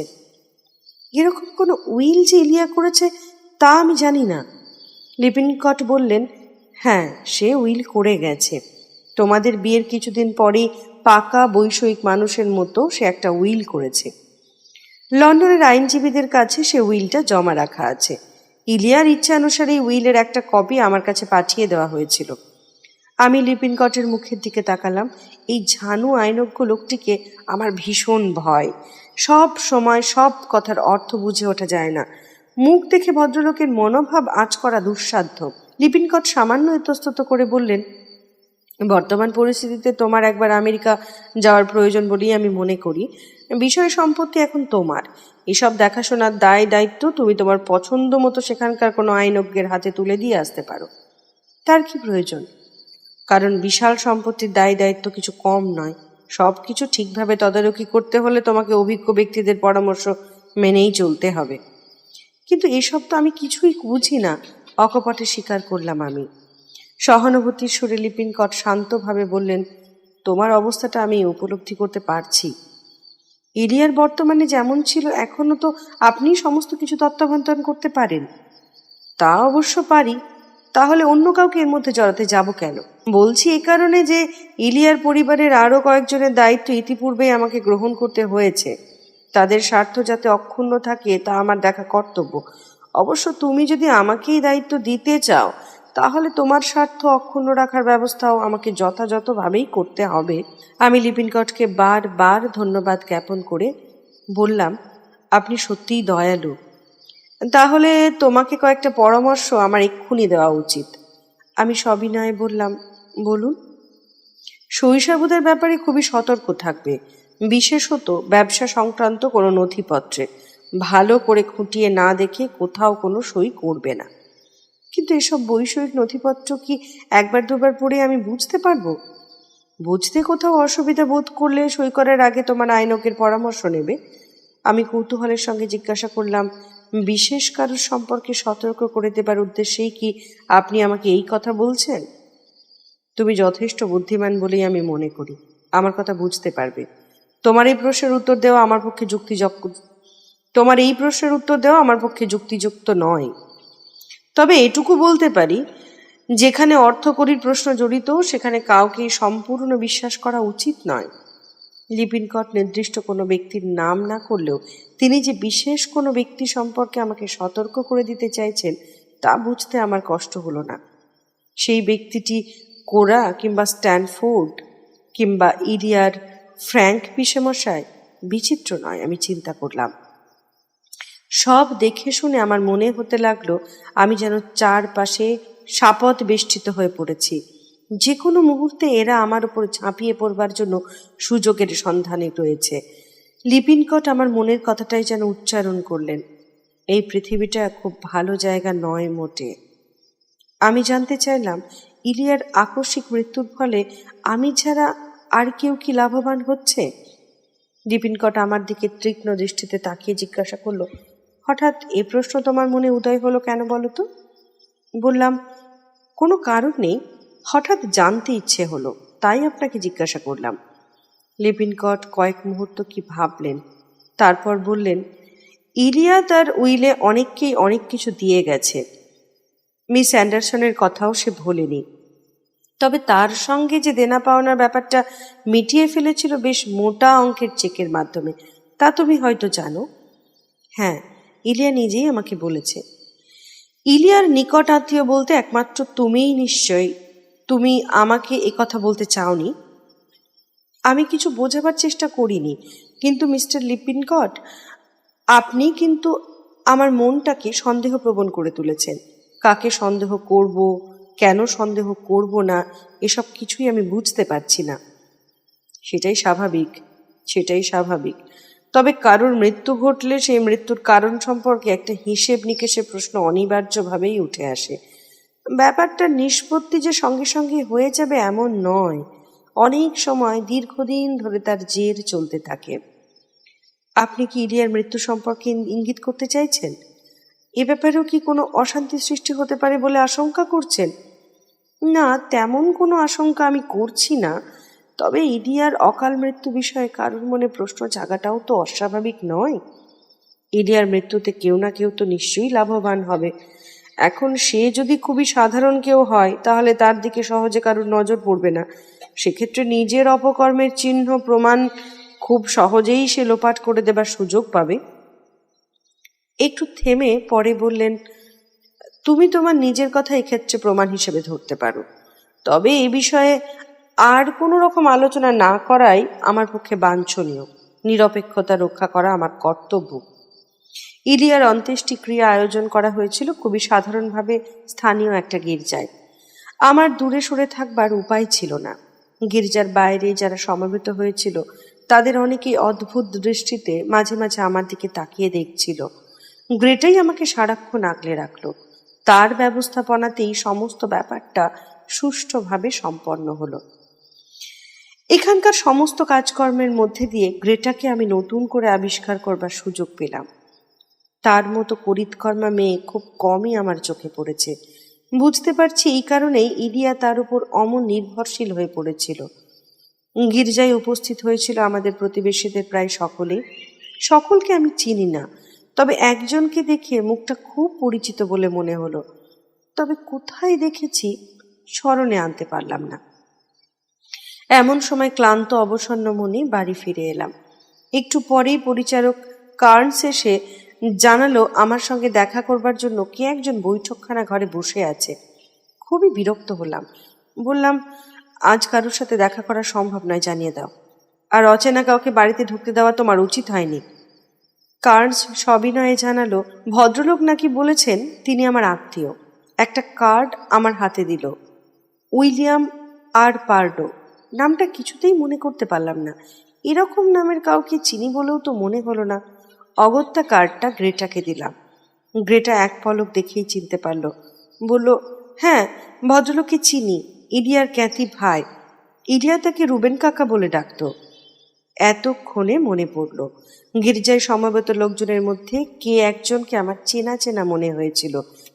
ইলিয়ার বসার ঘরে তার আত্মীয় পরিজনের একটা গ্রুপ ফটো টাঙানো ছিল। মিস্টার পার্ডোর ছবিও ছিল তার মধ্যে। বাধ্য হয়ে খবর পাঠিয়ে দিয়ে মিনিট দুয়েক পরে আমাকে বৈঠকখানা ঘরে উপস্থিত হতে হলো। মিস্টার পার্ডো উঠে দাঁড়িয়ে আমাকে সুপ্রভাত জানালেন। তুমি নিশ্চয়ই মাইকেল রজার? আমি হচ্ছি ইলিয়ার জ্ঞাতি ভাই। বয়সে অনেক বড় বলেও আমাকে রুবেন কাকা বলে ডাকত। আমার কথা নিশ্চয়ই তুমি ইলিয়ার মুখে শুনে থাকবে। এই প্রথম আমাদের চাক্ষুষ পরিচয় হলো। সাক্ষাৎ না হলেও আপনাকে চিনতে অসুবিধা হয়নি আমার। এমন অকালে ইলিয়াকে আমরা হারাবো স্বপ্নেও ভাবতে পারিনি। কতটা যে আঘাত লেগেছে আমার তুমি নিশ্চয়ই বুঝতে পারছো। আমি ধীরে ধীরে বললাম, আপাতত এই প্রসঙ্গ না উঠলেই আমি স্বস্তি পাব। হ্যাঁ, আমি তোমার অবস্থা বুঝতে পারছি। ভদ্রলোক আরও কি বলতে যাচ্ছিলেন, বাধা পড়ল কফির সরঞ্জাম নিয়ে গ্রেটার ঘরে ঢোকায়। আমি প্রসঙ্গ পরিবর্তনের সুযোগ পেলাম। মিস অ্যান্ডারসনের সঙ্গে নিশ্চয়ই আপনার পরিচয় আছে? নিশ্চয়ই। গ্রেটার দিকে তাকিয়ে ভদ্রলোক বললেন, কেমন আছো গ্রেটা? খুব একটা খারাপ নেই। আপনি কতদিন দেশ ছেড়ে বাইরে বেরিয়েছেন? সপ্তাহ দুয়েক হবে। শেষ পর্যন্ত লন্ডনে এসে পৌঁছেছি। হঠাৎ করে একটা কথা মনে পড়ল আমার। বললাম, দিন কতক আগে আপনাকে আমি দেখেছি। পার্ডো আমার দিকে ফিরে বললেন, কোথায় দেখেছ? বাটিংটন ম্যানরের এক নিলাম ঘরে। ও হ্যাঁ, মনে পড়েছে। তোমাকেও সেদিন আমার চোখে পড়েছিল। বৃদ্ধ এক ভদ্রলোক তোমার সঙ্গে ছিলেন। হ্যাঁ, মেজর ফিলিপ্ট। তোমরা দুজনেই মনে হলো খুব খোশ মেজাজে ছিলে। তা ঠিক। তোমরা নিশ্চয়ই তখনও দুর্ঘটনার কথা কিছুই জানতে না। সেই দিনে তো দুর্ঘটনা ঘটেছিল, তাই না? হ্যাঁ, আমার সঙ্গে লাঞ্চে যোগ দেবার কথা ছিল ইলিয়ার। তার জন্য আমরা অপেক্ষা করছিলাম। সত্যি ভাবতে পারছি না ঘটনাটা। আপনিও যে সেই সময় লন্ডনে থাকতে পারেন এমন সম্ভাবনার কথা মনে উদয় হয়নি। জানবে কি করে? ইলিয়াকে আমি কোনো চিঠিপত্র দিইনি। ব্যবসা সংক্রান্ত একটা কাজে হঠাৎ করেই চলে আসতে হয়েছিল। কতদিন ইংল্যান্ডে থাকতে হবে নিজেই বুঝতে পারছিলাম না, কিন্তু কাজটা চটপট মিটে গিয়েছিল বলে সেদিন নিলামে উপস্থিত হবার সুযোগ পেয়েছিলাম। ইচ্ছে ছিল নিলাম শেষ হলে তোমাদের এখানে একবার ঘুরে যাব, কিন্তু শেষ পর্যন্ত তার হয়ে ওঠেনি। নিজের ব্যবসার কাজে কি আপনি ইংল্যান্ডে এসেছিলেন? অনেকটা সেরকমই। কোরাই আমাকে একটা জরুরি তার পাঠিয়েছিল। ইংল্যান্ডে নাকি একটা বাড়ি কিনবে মনস্থ করেছে, তাই আমার পরামর্শ চাই। কোরার ইংল্যান্ডে উপস্থিতির কথা সেদিন মিস্টার পার্ডোর কাছ থেকে প্রথমেই জানতে পারলাম। সে কথা ভদ্রলোককে জানাতেও দ্বিধা করলেন না। কোরা সেদিন এই অঞ্চলে ছিল। এই অঞ্চলে? বিস্মিত হলাম আমি। তিনি কি কোনো হোটেলে উঠেছিলেন? না, তার এক বন্ধুর বাড়িতে উঠেছিল। বন্ধুর বাড়ি? কিন্তু এখানে তার কোনো বন্ধু আছে বলে তো আগে শুনিনি। হ্যাঁ, আছে। ভদ্রমহিলার নাম মনে পড়ছে যতদূর, মিসেস হার্টক্যাসল। ক্লডিয়া হার্টক্যাসল? আমি হতচকিত হলাম শুনে। হ্যাঁ হ্যাঁ হ্যাঁ, কোরার অনেক দিনের বন্ধু। মহিলা অনেক দিন আমেরিকায় ছিলেন, তখনই দুজনের বন্ধুত্ব হয়। কিন্তু তুমি কি এ খবর জানতে না? গ্রেটার দিকে তাকিয়ে জিজ্ঞাসা করলাম, ক্লডিয়ার সঙ্গে মিসেস কোরার বন্ধুত্বের বিষয়ে তুমি কিছু জানতে? ও না, আমি তার মুখে কখনো মিসেস হার্টকেসেলের নাম শুনিনি। ক্লডিয়া সেদিন কেন যে আমার সঙ্গে লন্ডনে যায়নি এখন বুঝতে পারছি। সে কি, কডওয়েল স্টেশনে তো তোমাদের দুজনের একসাথে দেখা হবার কথা ছিল। ঠিক ছিল সেখান থেকে লন্ডনে গিয়ে কি সব কেনাকাটা করবে। হ্যাঁ, কিন্তু ক্লডিয়া যেতে পারেনি। তুমি বেরিয়ে যাবার পরই আমাকে ফোন করে জানিয়েছিল হঠাৎ ওর এক বন্ধু আমেরিকা থেকে এসে পড়েছে বলে বাড়ি থেকে বেরোতে পারবে না। আমেরিকার সেই বন্ধু নিশ্চয়ই মিসেস কোরা? নিশ্চয়ই, মিস্টার পার্ডো বললেন। সবই দেখছি কেমন গোলমেলে। ওদিকে করোনারের বিচারও নাকি কিছুদিনের জন্য মুলতুবি রাখা হয়েছে। এরপর আর আমাদের বেশি কথা হলো না। কফির পেয়ালা নামিয়ে রেখে মিস্টার পার্ডো বললেন, আজকের মতো ওঠা যাক। আমি মার্কেট কডওয়েলের ম্যাজেস্টিক হোটেলে উঠেছি। যদি কোনো প্রয়োজন হয় আমাকে খবর দিতে দ্বিধা করো না। মিস্টার পার্ডো বিদায় নিলে আমি তার কথাগুলো মনে মনে পুনরাবৃত্তি করতে লাগলাম। গ্রেটা বলল, ভদ্রলোকের মতলবটা ঠিক বোঝা গেল না। হঠাৎ এখানে এরকম হাজির হয়েছেনি বা কেন বুঝতে পারছি না। এরা নিজেদের জায়গায় ফিরে না গিয়ে এখানে এসে জড়ো হচ্ছে কেন? সেদিন জর্জ হোটেলে স্ট্যানফোর্ড লয়েডকে দেখেছি মনে হচ্ছে। দূর থেকে দেখা বলে নিশ্চিত হতে পারছিলাম না। ক্লডিয়ার মতো দেখতে একটা মেয়েকেও তার সঙ্গে চোখে পড়েছিল বলে বলেছিলে। মনে হচ্ছে ভদ্রলোক গোপনে ক্লডিয়ার সঙ্গে দেখা করতে এসেছিল, আর মিস্টার পার্ডো এসেছিল কোরার সঙ্গে দেখা করতে। এখন সব পরিষ্কার হয়ে যাচ্ছে। যোগাযোগগুলো খুবই অদ্ভুত, কিন্তু এই যোগাযোগের ব্যাপারটা খুব ভালো বোধ হচ্ছে না। দেখা যাচ্ছে সেদিন সকলেই এই অঞ্চলের আশেপাশেই ছড়িয়ে ছিটিয়ে ছিল। আমার নিজের উদ্বেগ হলেও গ্রেটা বিশেষ চিন্তিত বলে মনে হলো না। সহজভাবেই বলল, এমন ঘটনা অবশ্য অস্বাভাবিক কিছু নয়। ইলিয়ার মরদেহ নিউ ইয়র্কে নিয়ে যাওয়ার আয়োজন সম্পূর্ণ হলো। সমাধিক্ষেত্রে আমাকেও উপস্থিত থাকতে হবে। এদিকে জিপসি করে আমার আর কোনো কাজ ছিল না, তাই ভাবলাম এই সুযোগে ব্যবসা সংক্রান্ত ঝামেলাও একসঙ্গে মিটিয়ে আসা যাবে। গ্রেটার উপরে এদিককার দায়িত্ব দিয়ে আমি যথাসময়ে নিউ ইয়র্ক রওনা হলাম। বাড়ি থেকে বেরোবার আগে গ্রেটা আমাকে সতর্ক করে দিয়ে বলেছিল, একটা কথা মনে রেখো, ওখানে তোমার মিত্রপক্ষ কেউ নেই, সকলেই শত্রুপক্ষ। একেবারে হিংস্র জন্তুর মতো দাঁত নখ বার করে অপেক্ষা করে আছে। সর্বদা নিজের সম্পর্কে সচেতন থাকবে। সামান্য সুযোগ পেলেও কিন্তু তোমাকে টুকরো টুকরো করে ছিঁড়ে ফেলবে। নিউ ইয়র্ক পৌঁছে বুঝতে পারলাম গ্রেটা মোটেই ভুল আন্দাজ করেনি। আমার সমস্ত ইন্দ্রিয় দিয়ে অনুভব করতে পারলাম একেবারে জঙ্গলের রাজত্বে এসে পড়েছি। আমি এখানে শিকারীরা সকলে লোলুপ তীক্ষ্ণ দৃষ্টিতে আমাকে লক্ষ্য করছে আর জিভ দিয়ে থাবার চাচ্ছে। মিস্টার লিপিনকট আমাকে এক আইনজীবীর কাছে পাঠিয়েছিলেন। খনি সংক্রান্ত সম্পত্তির কিছু অংশ বিক্রি করার পরামর্শ অনুসারে তার প্রয়োজনীয় দলিলপত্রগুলো ভদ্রলোককে দিয়ে দেখিয়ে নেবার দরকার ছিল। আইনজীবী ভদ্রলোক আমার পরামর্শদাতার নাম জানতে চাইলেন। আমি স্ট্যানফোর্ড লয়েডের নাম করলাম। নামটা শুনেই গম্ভীরভাবে তিনি বললেন, আমরা যে ব্যাপারটা খুঁটিয়ে পরীক্ষা না করে কোনো মতামত দেব না, মিস্টার লয়েডের মতো অভিজ্ঞ ব্যক্তির তা জানা উচিত। পরে তিনি জানিয়েছিলেন, দলিলের শর্ত যা আছে তাতে মালিকানার ব্যাপারে কোনো গণ্ডগোল নেই। এমন পরামর্শও তিনি দিলেন, খনিজ সম্পদ বিশিষ্ট ওই জমি এক্ষুনি হস্তান্তর করা অনুচিত। ধরে রাখলে পরে অনেক বেশি দাম পাওয়া যাবে। এই ঘটনা থেকে আমার বুঝতে কষ্ট হলো না যে নিরীহ হরিণ শিশুর মতোই শিকারের জন্য আমার চারিদিকে সকলে ভিড় করে আছে। সকলেই বুঝতে পেরে গেছে বিষয় সম্পত্তির লাভ লোকসানের হিসাব নিকেশের ব্যাপারে আমি সম্পূর্ণভাবেই অজ্ঞ। এদিকে সবানুগমনের অনুষ্ঠান বেশ আড়ম্বরের সঙ্গে সম্পন্ন হলো। নানা রঙের ফুলে স্তূপ জমে গেল সমাধিস্থলে। এই প্রাণহীন আড়ম্বর কিছুই যে ইলিয়া পছন্দ করত না, আমি তা নিশ্চিতভাবে জানি। কিন্তু আত্মীয় স্বজনের মনতুষ্টির ব্যাপার আমাকেও মেনে নিতে হলো। নিউ ইয়র্কে পৌঁছবার 4 দিনের মাথায় কিংস্টন বিশপ গ্রামে খবর এলো মেজর ফিলপটের চিঠিতে।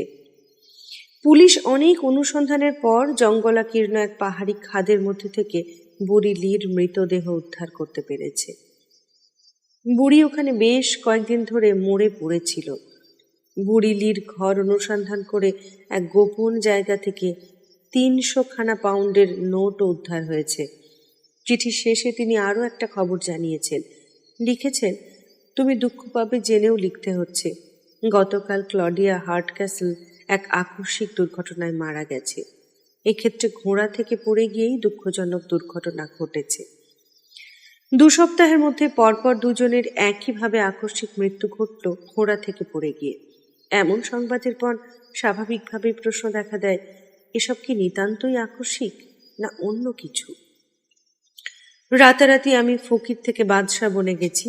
এই কথাটা প্রতি মুহূর্তে আমার মনে পড়িয়ে দিয়েছে ইলিয়ার পরিবারের অসংখ্য বন্ধু বান্ধব এবং আত্মীয় স্বজন।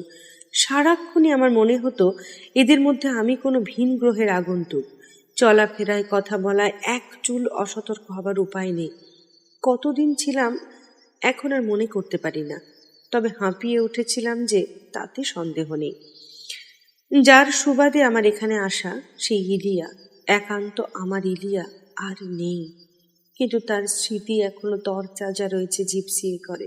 সেখানে ছুটে যাবার জন্য প্রাণটা আইঢাই করতে লাগলো, কিন্তু যেতে চাইলেই কি আর যাওয়া যায়? আমি এখন আর কেবল সামান্য মাইকেল রজার নই। ইলিয়ার উইলের দৌলতে এখন আমি আমেরিকার অন্যতম ক্রোড়পতি। আমার টাকা অসংখ্য জায়গায় লগ্নি করা, নানা ক্ষেত্রে ছড়িয়ে আছে সেই বিশাল অর্থনৈতিক জগৎ। তার দায় দায়িত্ব কম নয়, অন্তত খবরাখবর রাখাটুকু। যেদিন ইংল্যান্ডে ফিরব তার আগের দিন মিস্টার লিপিনকট এলেন। তাকে জানালাম স্ট্যানফোর্ড লয়েডকে আমার বিষয় সম্পত্তির লগ্নি সংক্রান্ত দায়িত্ব থেকে মুক্তি দিতে চাই। কথাটা শুনে মিস্টার লিপিনকটের ভ্রু কুঞ্চিত হলো, কিন্তু মুখে কিছু বললেন না। মুখের রেখায় কোনো পরিবর্তন ঘটল না। উদ্বিগ্নভাবে জানতে চাইলাম, কাজটা চুক্তিযুক্ত হবে বলে কি আপনি মনে করেন? তুমি কি তার সম্পর্কে কোনো কারণ খুঁজে পেয়েছো? বললাম, না, তেমন চেষ্টাও করিনি। আমার একরকম অনুভূতির বশে মনে হয়েছে ভদ্রলোক সন্দেহের ঊর্ধ্বে নন। লিপিনকট এক মুহূর্ত চিন্তা করলেন, পরে বললেন, তোমার এই অনুভূতির প্রশংসা করতে হয়। তোমার অনুমান যে যথার্থ তাতে সন্দেহের অবকাশ নেই। পরিষ্কারই হয়ে গেল ইলিয়ার লগ্নি সংক্রান্ত ব্যাপারে স্ট্যানফোর্ড লয়েড দীর্ঘদিন থেকে যথেষ্ট কারচুপির কর্ম করে চলেছেন। আমি আর কাল বিলম্ব না করে বিষয় সম্পত্তি দেখাশোনার যাবতীয় দায়িত্ব মিস্টার লিপিনকটের হাতে তুলে দিলাম। মিস্টার লিপিনকট আমাকে কথা দিলেন ইলিয়ার সম্পত্তির স্বার্থ রক্ষার যথাসাধ্য চেষ্টা তিনি করবেন। প্রয়োজনীয় কাগজপত্রে সই সবুত হয়ে যাওয়ার পর আমার এদিককার কাজকর্ম আপাতত সাঙ্গ হলো। আমিও হাঁপ ছেড়ে বাঁচলাম। মিস্টার লিপিনকট জানতে চাইলেন, তুমি কি প্লেনে ফিরছ? না, জাহাজেই যাচ্ছি। সমুদ্রযাত্রায় খানিকটা মনের সুস্থিরতা ফিরে পাবো বলেই আমার বিশ্বাস। ফিরে গিয়ে কোথায় উঠছ? কেন, জিপসি করে? তাহলে ওখানেই থাকবে বলে সিদ্ধান্ত করেছ? জিপসি একর ছেড়ে আমি কোনোদিনই যেতে পারবো না। তাছাড়া ওখানে গ্রেটা রয়েছে, তার প্রতি আমি কৃতজ্ঞ। ইলিয়ার জন্য যথেষ্ট করেছে। হ্যাঁ, সে কথা তুমি বলতে পারো। গ্রেটা সম্পর্কে আমার ভুল ধারণা ভেঙেছে। বাইরে থেকে দেখে তাকে ঠিক বোঝা যায় না। ইলিয়ার মৃত্যুর পর ও যেভাবে আমাকে সাহায্য করেছে সে বিষয়ে বাইরের কারোরই ধারণা করা তা সম্ভব নয়। বুঝতেই পারছেন, সঙ্গতভাবেই তার প্রতি আমার একটা কর্তব্যও বর্তেছে। মেয়েটি যে কর্মনিপুণা তাতে কোনো সন্দেহ নেই। বিদায় নেবার আগে মিস্টার লিপিনকট শুষ্ক কণ্ঠে বললেন, জিপসি একরের ঠিকানায় তোমার নামে ছোট্ট একটা চিঠি পাঠিয়েছি। এয়ার মেলে যাবে। তোমার পৌঁছবার আগেই চিঠি পৌঁছে যাবে। তোমার সমুদ্র যাত্রা শুভ হোক। সুদীর্ঘ সংগ্রামের অবসান হয়েছে। এবার আমি আমার নিজের ঘরে ফিরে চলেছি। সমুদ্র যাত্রার অবসান হলেই আমি আমার প্রার্থিত সাম্রাজ্যে অধিষ্ঠিত হব। আর কোনো বাধা বন্ধ নেই। জাহাজে বিলাসবহুল কেবিনে শুয়ে শুয়ে সমুদ্রের অনন্ত বিস্তারের দিকে চোখ মেলে কেবল ভেবেছি, আমার অন্তহীন চাওয়ার এতদিনে অবসান হলো। ছেলেবেলা থেকে যে স্বপ্ন দেখেছি এতদিনে তা সার্থক হলো। ইলিয়ার মুখও বারবার ভেসে উঠল চোখের সামনে। সে যেন অন্য এক জন্মের কাহিনী। জিপসি একরে তার সঙ্গে প্রথম দেখা, রিজেন্ট পার্কের নিভৃত কোণে দেখা সাক্ষাৎ, রেজিস্ট্রারের অফিসে আড়ম্বর বিবাহ অনুষ্ঠান, তারপর জিপসি একরে স্থাপত্য কৌশলের নবনিদর্শন, নয়নাভিরাম প্রাসাদ নির্মাণ সবই যেন অতি দ্রুত ঘটে গেল। কিন্তু এই প্রাসাদ, ওটা সৃষ্টি হয়েছে একান্ত ভাবেই আমার জন্য। এখন এই প্রাসাদপুরীর মালিক আমি। যা হতে চেয়েছিলাম তাই হয়েছি সুদীর্ঘ সংগ্রামের পরে। নিউ ইয়র্ক থেকে যাত্রা করার আগে মেজর ফিলিপটকে আমার যাত্রার সংবাদ জানিয়ে একটা চিঠি পাঠিয়ে দিয়েছিলাম এয়ারমেলে। আমার পৌঁছবার আগেই তিনি চিঠি মারফত আমার সব কথা জেনে যাবেন। একমাত্র মেজরকেই আমার অবস্থাটা বোঝানো সহজ বলে মনে হয়েছে। একদিন সকলেই জানতে পারবে, কিন্তু সহজভাবে নিতে পারবে না। কিন্তু মেজর সকলের মতো নন। তিনি খুব কাছ থেকে ইলিয়া এবং গ্রেটাকে দেখেছেন। সবাই জানে, আমার বিশ্বাস তিনি সহজেই মেনে নিতে পারবেন। মেজর বিজ্ঞ ব্যক্তি। গ্রেটার উপর ইলিয়ার নির্ভরশীলতার বিষয়টি তার বুঝতে অসুবিধা হয়নি। এখন এই ইলিয়াবিহীন প্রাসাদপুরীতে একা আমাকে জীবন কাটাতে হবে, কিন্তু তা যে কতটা দুরূহ নিশ্চয়ই তিনি অনুভব করতে পারবেন। ইলিয়ার বদলে একজন কেউ না হলে, আমাকে সাহায্য করার কেউ না থাকলে আমি একা বাঁচি কি করে? আমার একান্ত বক্তব্য যথাসাধ্য বুঝিয়ে লেখার চেষ্টা করেছি মেজর ফিলিপটকে। আমার বিশ্বাস আমি গুছিয়ে লিখতে পেরেছি। আমার চিঠির কথাগুলো ছিল এই রকম: আমাদের প্রতি আপনার সহৃদয়তার কথা স্মরণে রেখে কথাটা আপনাকেই প্রথম জানাবার প্রেরণা পেয়েছি। আমার সমস্যাটা একমাত্র আপনিই ভালো করে বুঝতে পারবেন। আমেরিকায় যে কটা দিন কাটিয়েছি, প্রতি মুহূর্তে একটা চিন্তায় ঘুরে ফিরে আমার মনে উদয় হয়েছে, একা একা জিপসি করে বাস করা আমার পক্ষে সম্ভব হবে কি করে। অনেক ভেবেচিন্তে ঠিক করেছি ফিরে গিয়ে গ্রেটার কাছে বিয়ের প্রস্তাব রাখব। ইলিয়ার কথা গ্রেটার কাছে ছাড়া আর কাউকে প্রাণ খুলে বলা সম্ভব নয়। গ্রেটা আমাকে বুঝতে পারবে। আমার বিশ্বাস গ্রেটা বিয়ের প্রস্তাব প্রত্যাখ্যান করবে না। যদি এই বিয়েটা সম্ভব হয়, তাহলে মনে করতে পারবো বরাবরের মতো আমরা তিনজনই একসঙ্গে রয়েছি। এয়ারমেলের চিঠি নিশ্চয়ই মেজর আমার পৌঁছবার দিন কয়েক আগেই পেয়ে যাবেন। আজ আমি একজন সার্থক মানুষ। আমার সমস্ত পরিকল্পনা, সমস্ত কর্মকুশলতা, যা আমি চেয়েছিলাম সবই আজ বাস্তবে রূপ পেয়েছে। এখন আমি বিজয়ী পুরুষ। বিজয় অভিযান সম্পূর্ণ করে ফিরে চলেছে আমার গৃহে। দুটো আকাঙ্ক্ষায় আমার জীবনের সমস্ত স্বপ্নকে আচ্ছন্ন করে রাখত। সেই দুটো আজ আমার করায়ত্ত। চেয়েছিলাম নিজের জন্য মনের মতো একটা প্রাসাদ, সেই প্রাসাদের কল্পনা বিলাসী জীবনের অঙ্গ হবে। আর চেয়েছিলাম আশ্চর্য সুন্দর এক নারী, মনে প্রাণে একান্তভাবেই সে হবে আমার। মনে মনে বিশ্বাস করতাম দুনিয়ার কোথাও না কোথাও সে নারী আমার প্রতীক্ষায় রয়েছে। কোনো না কোনো দিন তার সাক্ষাৎ আমি পাবই। তার স্বপ্নের সেই সঙ্গিনীর সন্ধান একদিন পেয়ে গেলাম। দেখা মাত্রই আমরা অচ্ছেদ্য হৃদয় বন্ধনে আবদ্ধ হলাম, পরস্পরকে আপন করে নিলাম। আজ সেই প্রণয়নীর কাছেই ফিরে চলেছি আমি। জাহাজ থেকে নামার পর থেকে তারই ধ্যানে বিভোর হয়ে আছি। সন্ধ্যার মুখে ট্রেন থেকে নামলাম। তারপর অপেক্ষাকৃত নির্জন পথ ধরে হেঁটেই রওনা হলাম বাড়ির দিকে। আমার আসার খবর জানিয়ে গ্রেটাকে আগেই একটা তার করে দিয়েছিলাম। আমি পরিষ্কার দেখতে পাচ্ছি স্বপ্নের প্রাসাদপুরীতে গ্রেটা সেজে গুজে আমারই অপেক্ষায় অধীর হয়ে আছে। যেই দিনটির জন্য এতদিন আমরা উভয় প্রতীক্ষায় দিন গুনেছি, সেই বহু বাঞ্ছিত দিনটি আজ। এই দিনটির জন্য কি কঠিন পরীক্ষা উত্তীর্ণ হতে হয়েছে আমাদের। নিপুণ অভিনেতার মতো অভিনয় করতে হয়েছে আমাদের দুজনকেই। এখন আমার নিজেরই হাসি পাচ্ছে আমার অদ্ভুত ভূমিকার কথা মনে করে। গ্রেটার প্রতি আমার বিরূপ মনোভাব যে কপট, ঘুণাক্ষরেও তাকেও সন্দেহ করতে পারেনি। সবাই জেনেছে গ্রেটাকে আমি সহ্য করতে পারি না। মনে মনে দারুণ ঘৃণা করি। আমার আর ইলিয়ার মাঝখানে গ্রেটার উপস্থিতি যে কোনোভাবেই আমার অভিপ্রেত নয়, ইলিয়াকেও সে কথা নিপুণভাবে বোঝাতে পেরেছি। আমার মনে যে গ্রেটার প্রতি দুরন্ত ঘৃণা চাপা রয়েছে, তা বোঝার জন্য ইলিয়ার সামনে সেদিন কপট ঝগড়াও বাঁধিয়েছিলাম। গ্রেটার মানসিক গঠনও ছিল আমারই মতো, তাই প্রথম দর্শনেই সে আমাকে চিনে নিতে ভুল করেনি। আমারই মতো তারও বুক জুড়ে ছিল পৃথিবীকে ভোগ করবার অদম্য আকাঙ্ক্ষা। দুজনের চাওয়া একদিন এক হয়ে গেল। হামবুর্গে প্রথম দর্শনের দিনেই আমি তাকে আমার আশা আকাঙ্ক্ষার কথা অকপটে খুলে বলেছিলাম। গ্রেটাও তার কামনা বাসনা আমার কাছে গোপন করেনি। তারপর সেই মনে করিয়ে দিয়েছিল, মনোবাসনাকে সার্থক করে তুলতে হলে চাই অর্থ, অপর্যাপ্ত অর্থ। অর্থের পেছনেই ছুটে চলেছি সেই ছোটবেলা থেকে, স্কুল ছাড়বার পরদিন থেকে। বছরের পর বছর অক্লান্তভাবে কাজ করেছি, কিন্তু আকাঙ্ক্ষা পূরণের কোনো সম্ভাবনা দেখতে পাইনি। এভাবেই হয়তো জীবন উপভোগের শ্রেষ্ঠ সময় যৌবন চলে যেত। জাগতিক কামনা বাসনা পূরণের স্বপ্ন স্বপ্নই থেকে যেত, যদি গ্রেটার সঙ্গে দেখা না হতো। গ্রেটা আমাকে আশ্বস্ত করে বলেছিল, ইচ্ছানুরূপ অর্থ লাভ করার উপায় তোমার হাতেই আছে।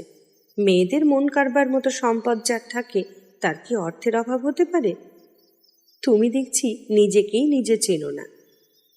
মেয়েদের নিয়ে আমি মাথা ঘামাতে যাব কেন? তারপর গ্রেটাকে দুহাতে বুকে টেনে নিয়ে বলেছি, পৃথিবীতে একটি নারী কেবল আমার কাম্য, আর সে হচ্ছে তুমি। আমি একান্তভাবেই তোমার, কেবল তোমারই। আমি জানতাম দুনিয়ার কোথাও না কোথাও আমার স্বপ্নের নায়িকা অপেক্ষা করে আছে আমার জন্য। তোমাকে আমি ঠিক চিনে নিতে পেরেছি। গ্রেটা বলেছে, কি আশ্চর্য, তোমাকে দেখার পর আমারও একই কথা মনে হয়েছে। স্বপ্ন সফল করার সহজ পথ গ্রেটা আমাকে দেখিয়ে দিয়েছিল।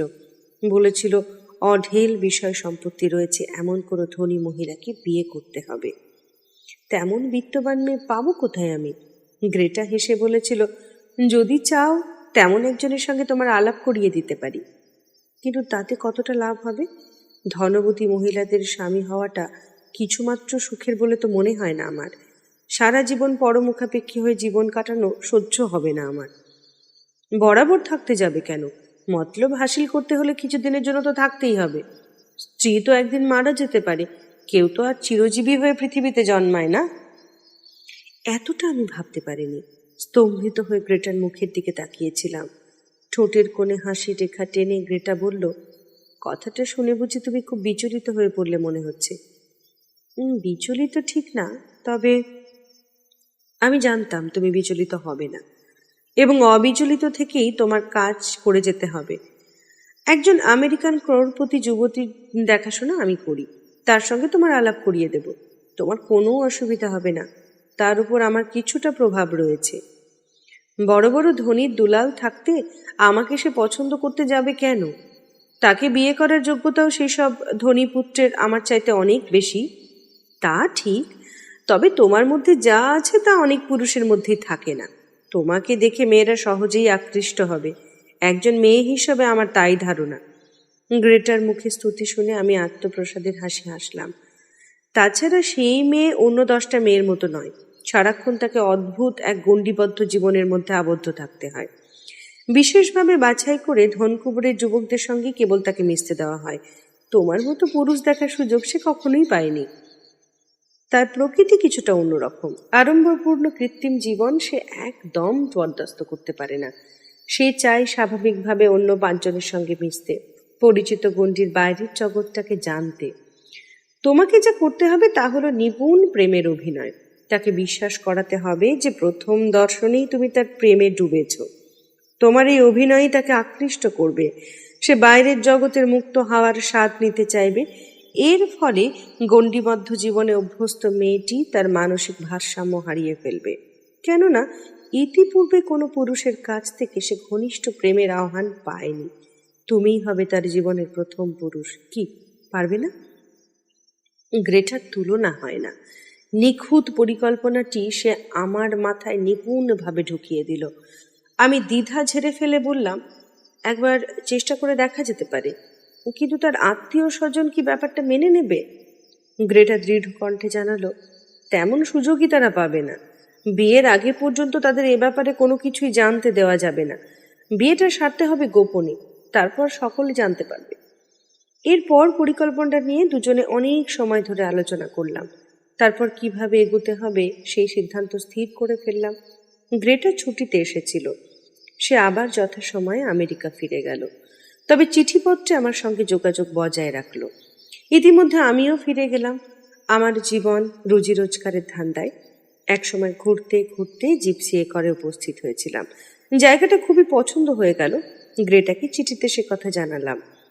এরপর সব ঘটনাই ঘটে চলল ছক বাঁধা পথ ধরে। পরিকল্পনা মতোই জিপসি এ করেই আমার প্রথম সাক্ষাৎ হলো ইলিয়ার সঙ্গে। গ্রেটা তার আগে ইলিয়াকে পরামর্শ দিয়েছিল কিভাবে সে আত্মীয় স্বজনের কঠিন অনুশাসনের বাইরে গিয়ে স্বাধীন জীবন উপভোগ করতে পারে। সেই পরামর্শ মতোই ইলিয়া সিদ্ধান্ত নিয়েছিল তার 21 বছর বয়স হলে ইংল্যান্ডে গিয়ে স্থায়ীভাবে বসবাস করবে। নিখুঁতভাবে পরিকল্পনাটা ছকেছিল গ্রেটা। এই বিষয়ে তার মাথা যে খুব ভালো খেলে তাতে কোনো সন্দেহ নেই। সমস্ত খুঁটিনাটি বজায় রেখে এমন একটা পরিপাটি ফন্দি কখনোই আমার মাথায় খেলত না। তবে নিজের ভূমিকাটুকু নিয়ে আমার কোনো উদ্বেগ ছিল না। বিশ্বাস ছিল সুষ্ঠুভাবেই তা সম্পন্ন করতে পারব। আমাদের পরিকল্পিত পথেই ইলিয়ার সঙ্গে আমার প্রথম দেখা থেকে পরবর্তী ঘটনাগুলি এগিয়ে চলল। আশপাশের কারোর মনে যাতে আমার ও গ্রেটার সম্পর্কে কোনো সন্দেহ উঁকি দিতে না পারে সেজন্য আমরা ঠিক করে নিয়েছিলাম আগাগোড়া আমরা পরস্পরের মধ্যে একটা রেষারেষির ভাব বজায় রেখে চলব। রঙ্গমঞ্চে গোটা পরিকল্পনাটাকে বাস্তবায়িত করার খুবই ঝুঁকির কাজ ছিল, কিন্তু আমাদের দুজনের নিপুণ অভিনয় গোটা ব্যাপারটাকে নির্বিঘ্নে উতরে দিয়েছিল। ইলিয়া এমনই নরম স্বভাবের মিষ্টি মেয়ে ছিল যে তার সঙ্গে প্রেম করা ছিল খুবই সহজ ব্যাপার। অল্প সময়ের মধ্যে সে আমাকে ভালোবেসে ফেলেছিল বলতে বাধা নেই। মাঝে মাঝে আমারও সন্দেহ হয় আমিও হয়তো তাকে ভালোবাসতাম। তার সঙ্গ আমার খুবই ভালো লাগতো। তবে গ্রেটা ছিল আমার হৃদয়েশ্বরী। তার পাশে আমি অপর কাউকেই ভাবতে পারি না। সে ছিল আমার সকল কামনা বাসনার শরীরী প্রতিমূর্তি। আমি আজ সর্ব অর্থেই একজন সফল পুরুষ।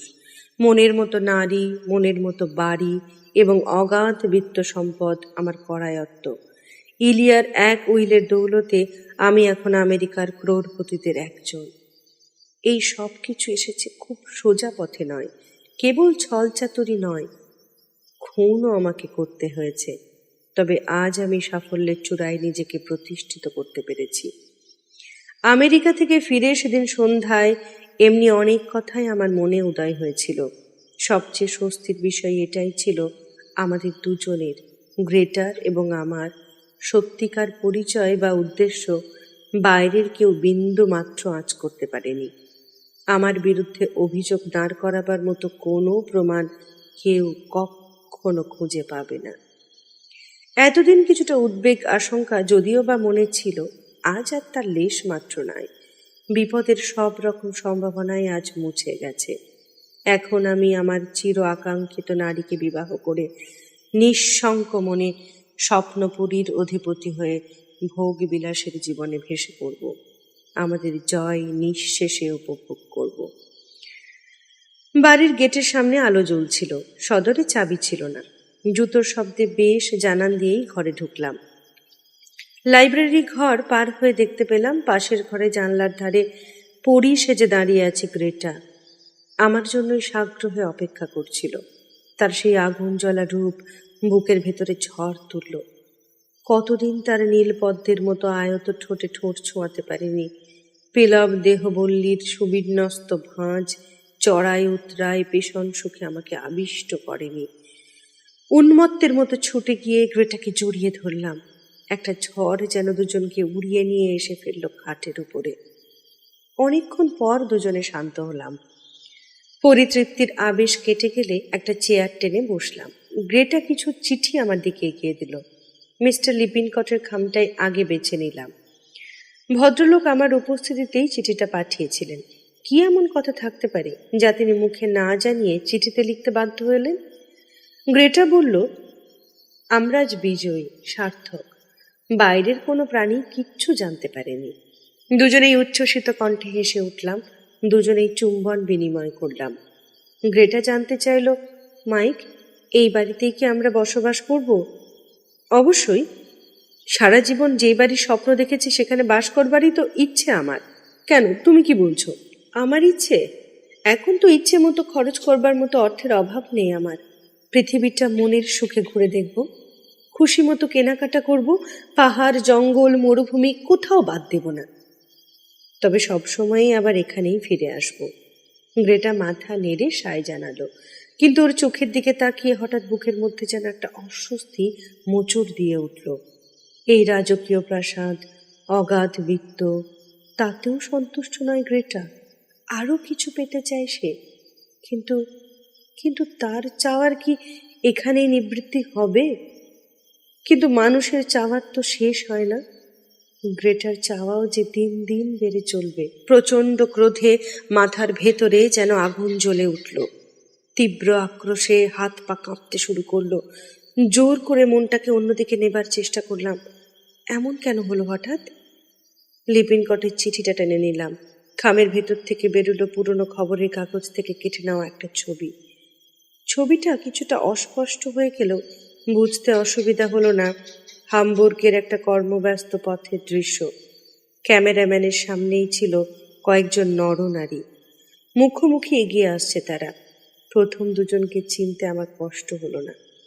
পাশাপাশি হাত ধরাধরি করে হাসি খুশি ভঙ্গিতে হেঁটে চলেছে দুই তরুণ তরুণী।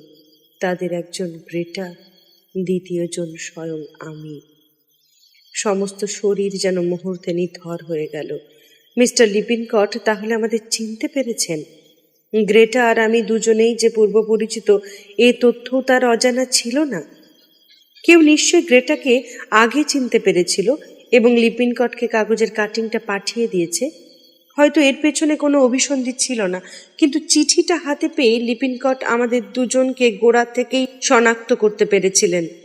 মনে পড়ল অনেকবারই ঘুরিয়ে ফিরিয়ে প্রশ্ন করে তিনি জানতে চেয়েছিলেন গ্রেটার সঙ্গে আমার আগে কখনো দেখা সাক্ষাৎ হয়েছে কিনা। আমি বরাবরই অস্বীকার করেছি। এখন বুঝতে পারছি আমার কথা যে সম্পূর্ণ মিথ্যা ছিল তা তিনি ভালোভাবেই বুঝতে পেরেছিলেন। আর তখন থেকেই তার সন্দেহের দৃষ্টি আমার উপর ছিল। প্রচণ্ড একটা ভয় আমাকে ক্রমশ কুঁকড়ে ফেলেছিল। হাত পা শিথিল হয়ে আসতে লাগলো। ইলিয়াকে যে আমি সুকৌশলে খুন করেছি এমন সন্দেহ না করলেও এই ধরনেরই কিছু একটা আঁচ করা তার পক্ষে অসম্ভব নয়। পাকা বুদ্ধির ঝানু মাথা তার। গ্রেটাও ঝুঁকে ছবিটা দেখল। তারও মুখ বিবর্ণ হয়ে গিয়েছিল। অনেক কষ্টে নিজেকে সামলে নিয়ে বললাম, গ্রেটা, বুঝতেই পারছো আমরা যে পরস্পরের পরিচিত এবং বিশেষ কোনো উদ্দেশ্য নিয়েই যে নিজেদের পরিচয়ের কথা গোপন করে আমাদের ইলিয়াকে জীবনের সঙ্গে জড়িয়ে ফেলেছিলাম।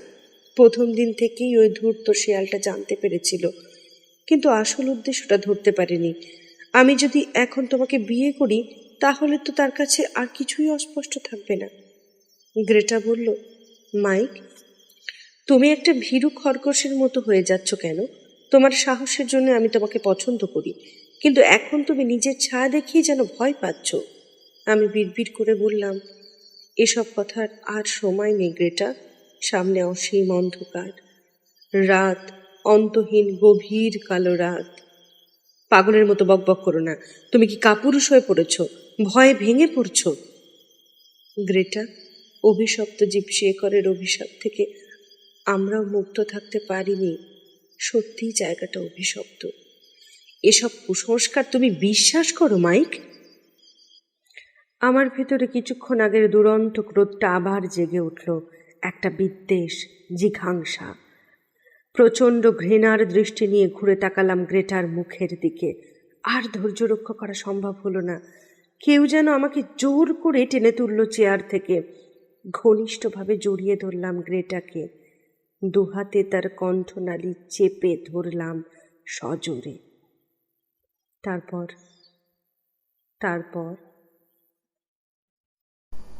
শুনলেন আগাথা ক্রিস্টির লেখা উপন্যাস এন্ডলেস নাইটের দ্বিতীয় তথা শেষ পর্ব। যদি আমাদের গল্প পাঠ আপনাদের ভালো লাগে তাহলে অনুরোধ রইল লাইক, কমেন্ট, শেয়ার করে চ্যানেলটিকে সাবস্ক্রাইব করবার। আরও একটি নতুন আয়োজন নিয়ে ফিরব খুব শিগগিরই। ততদিনের জন্য নমস্কার, ধন্যবাদ।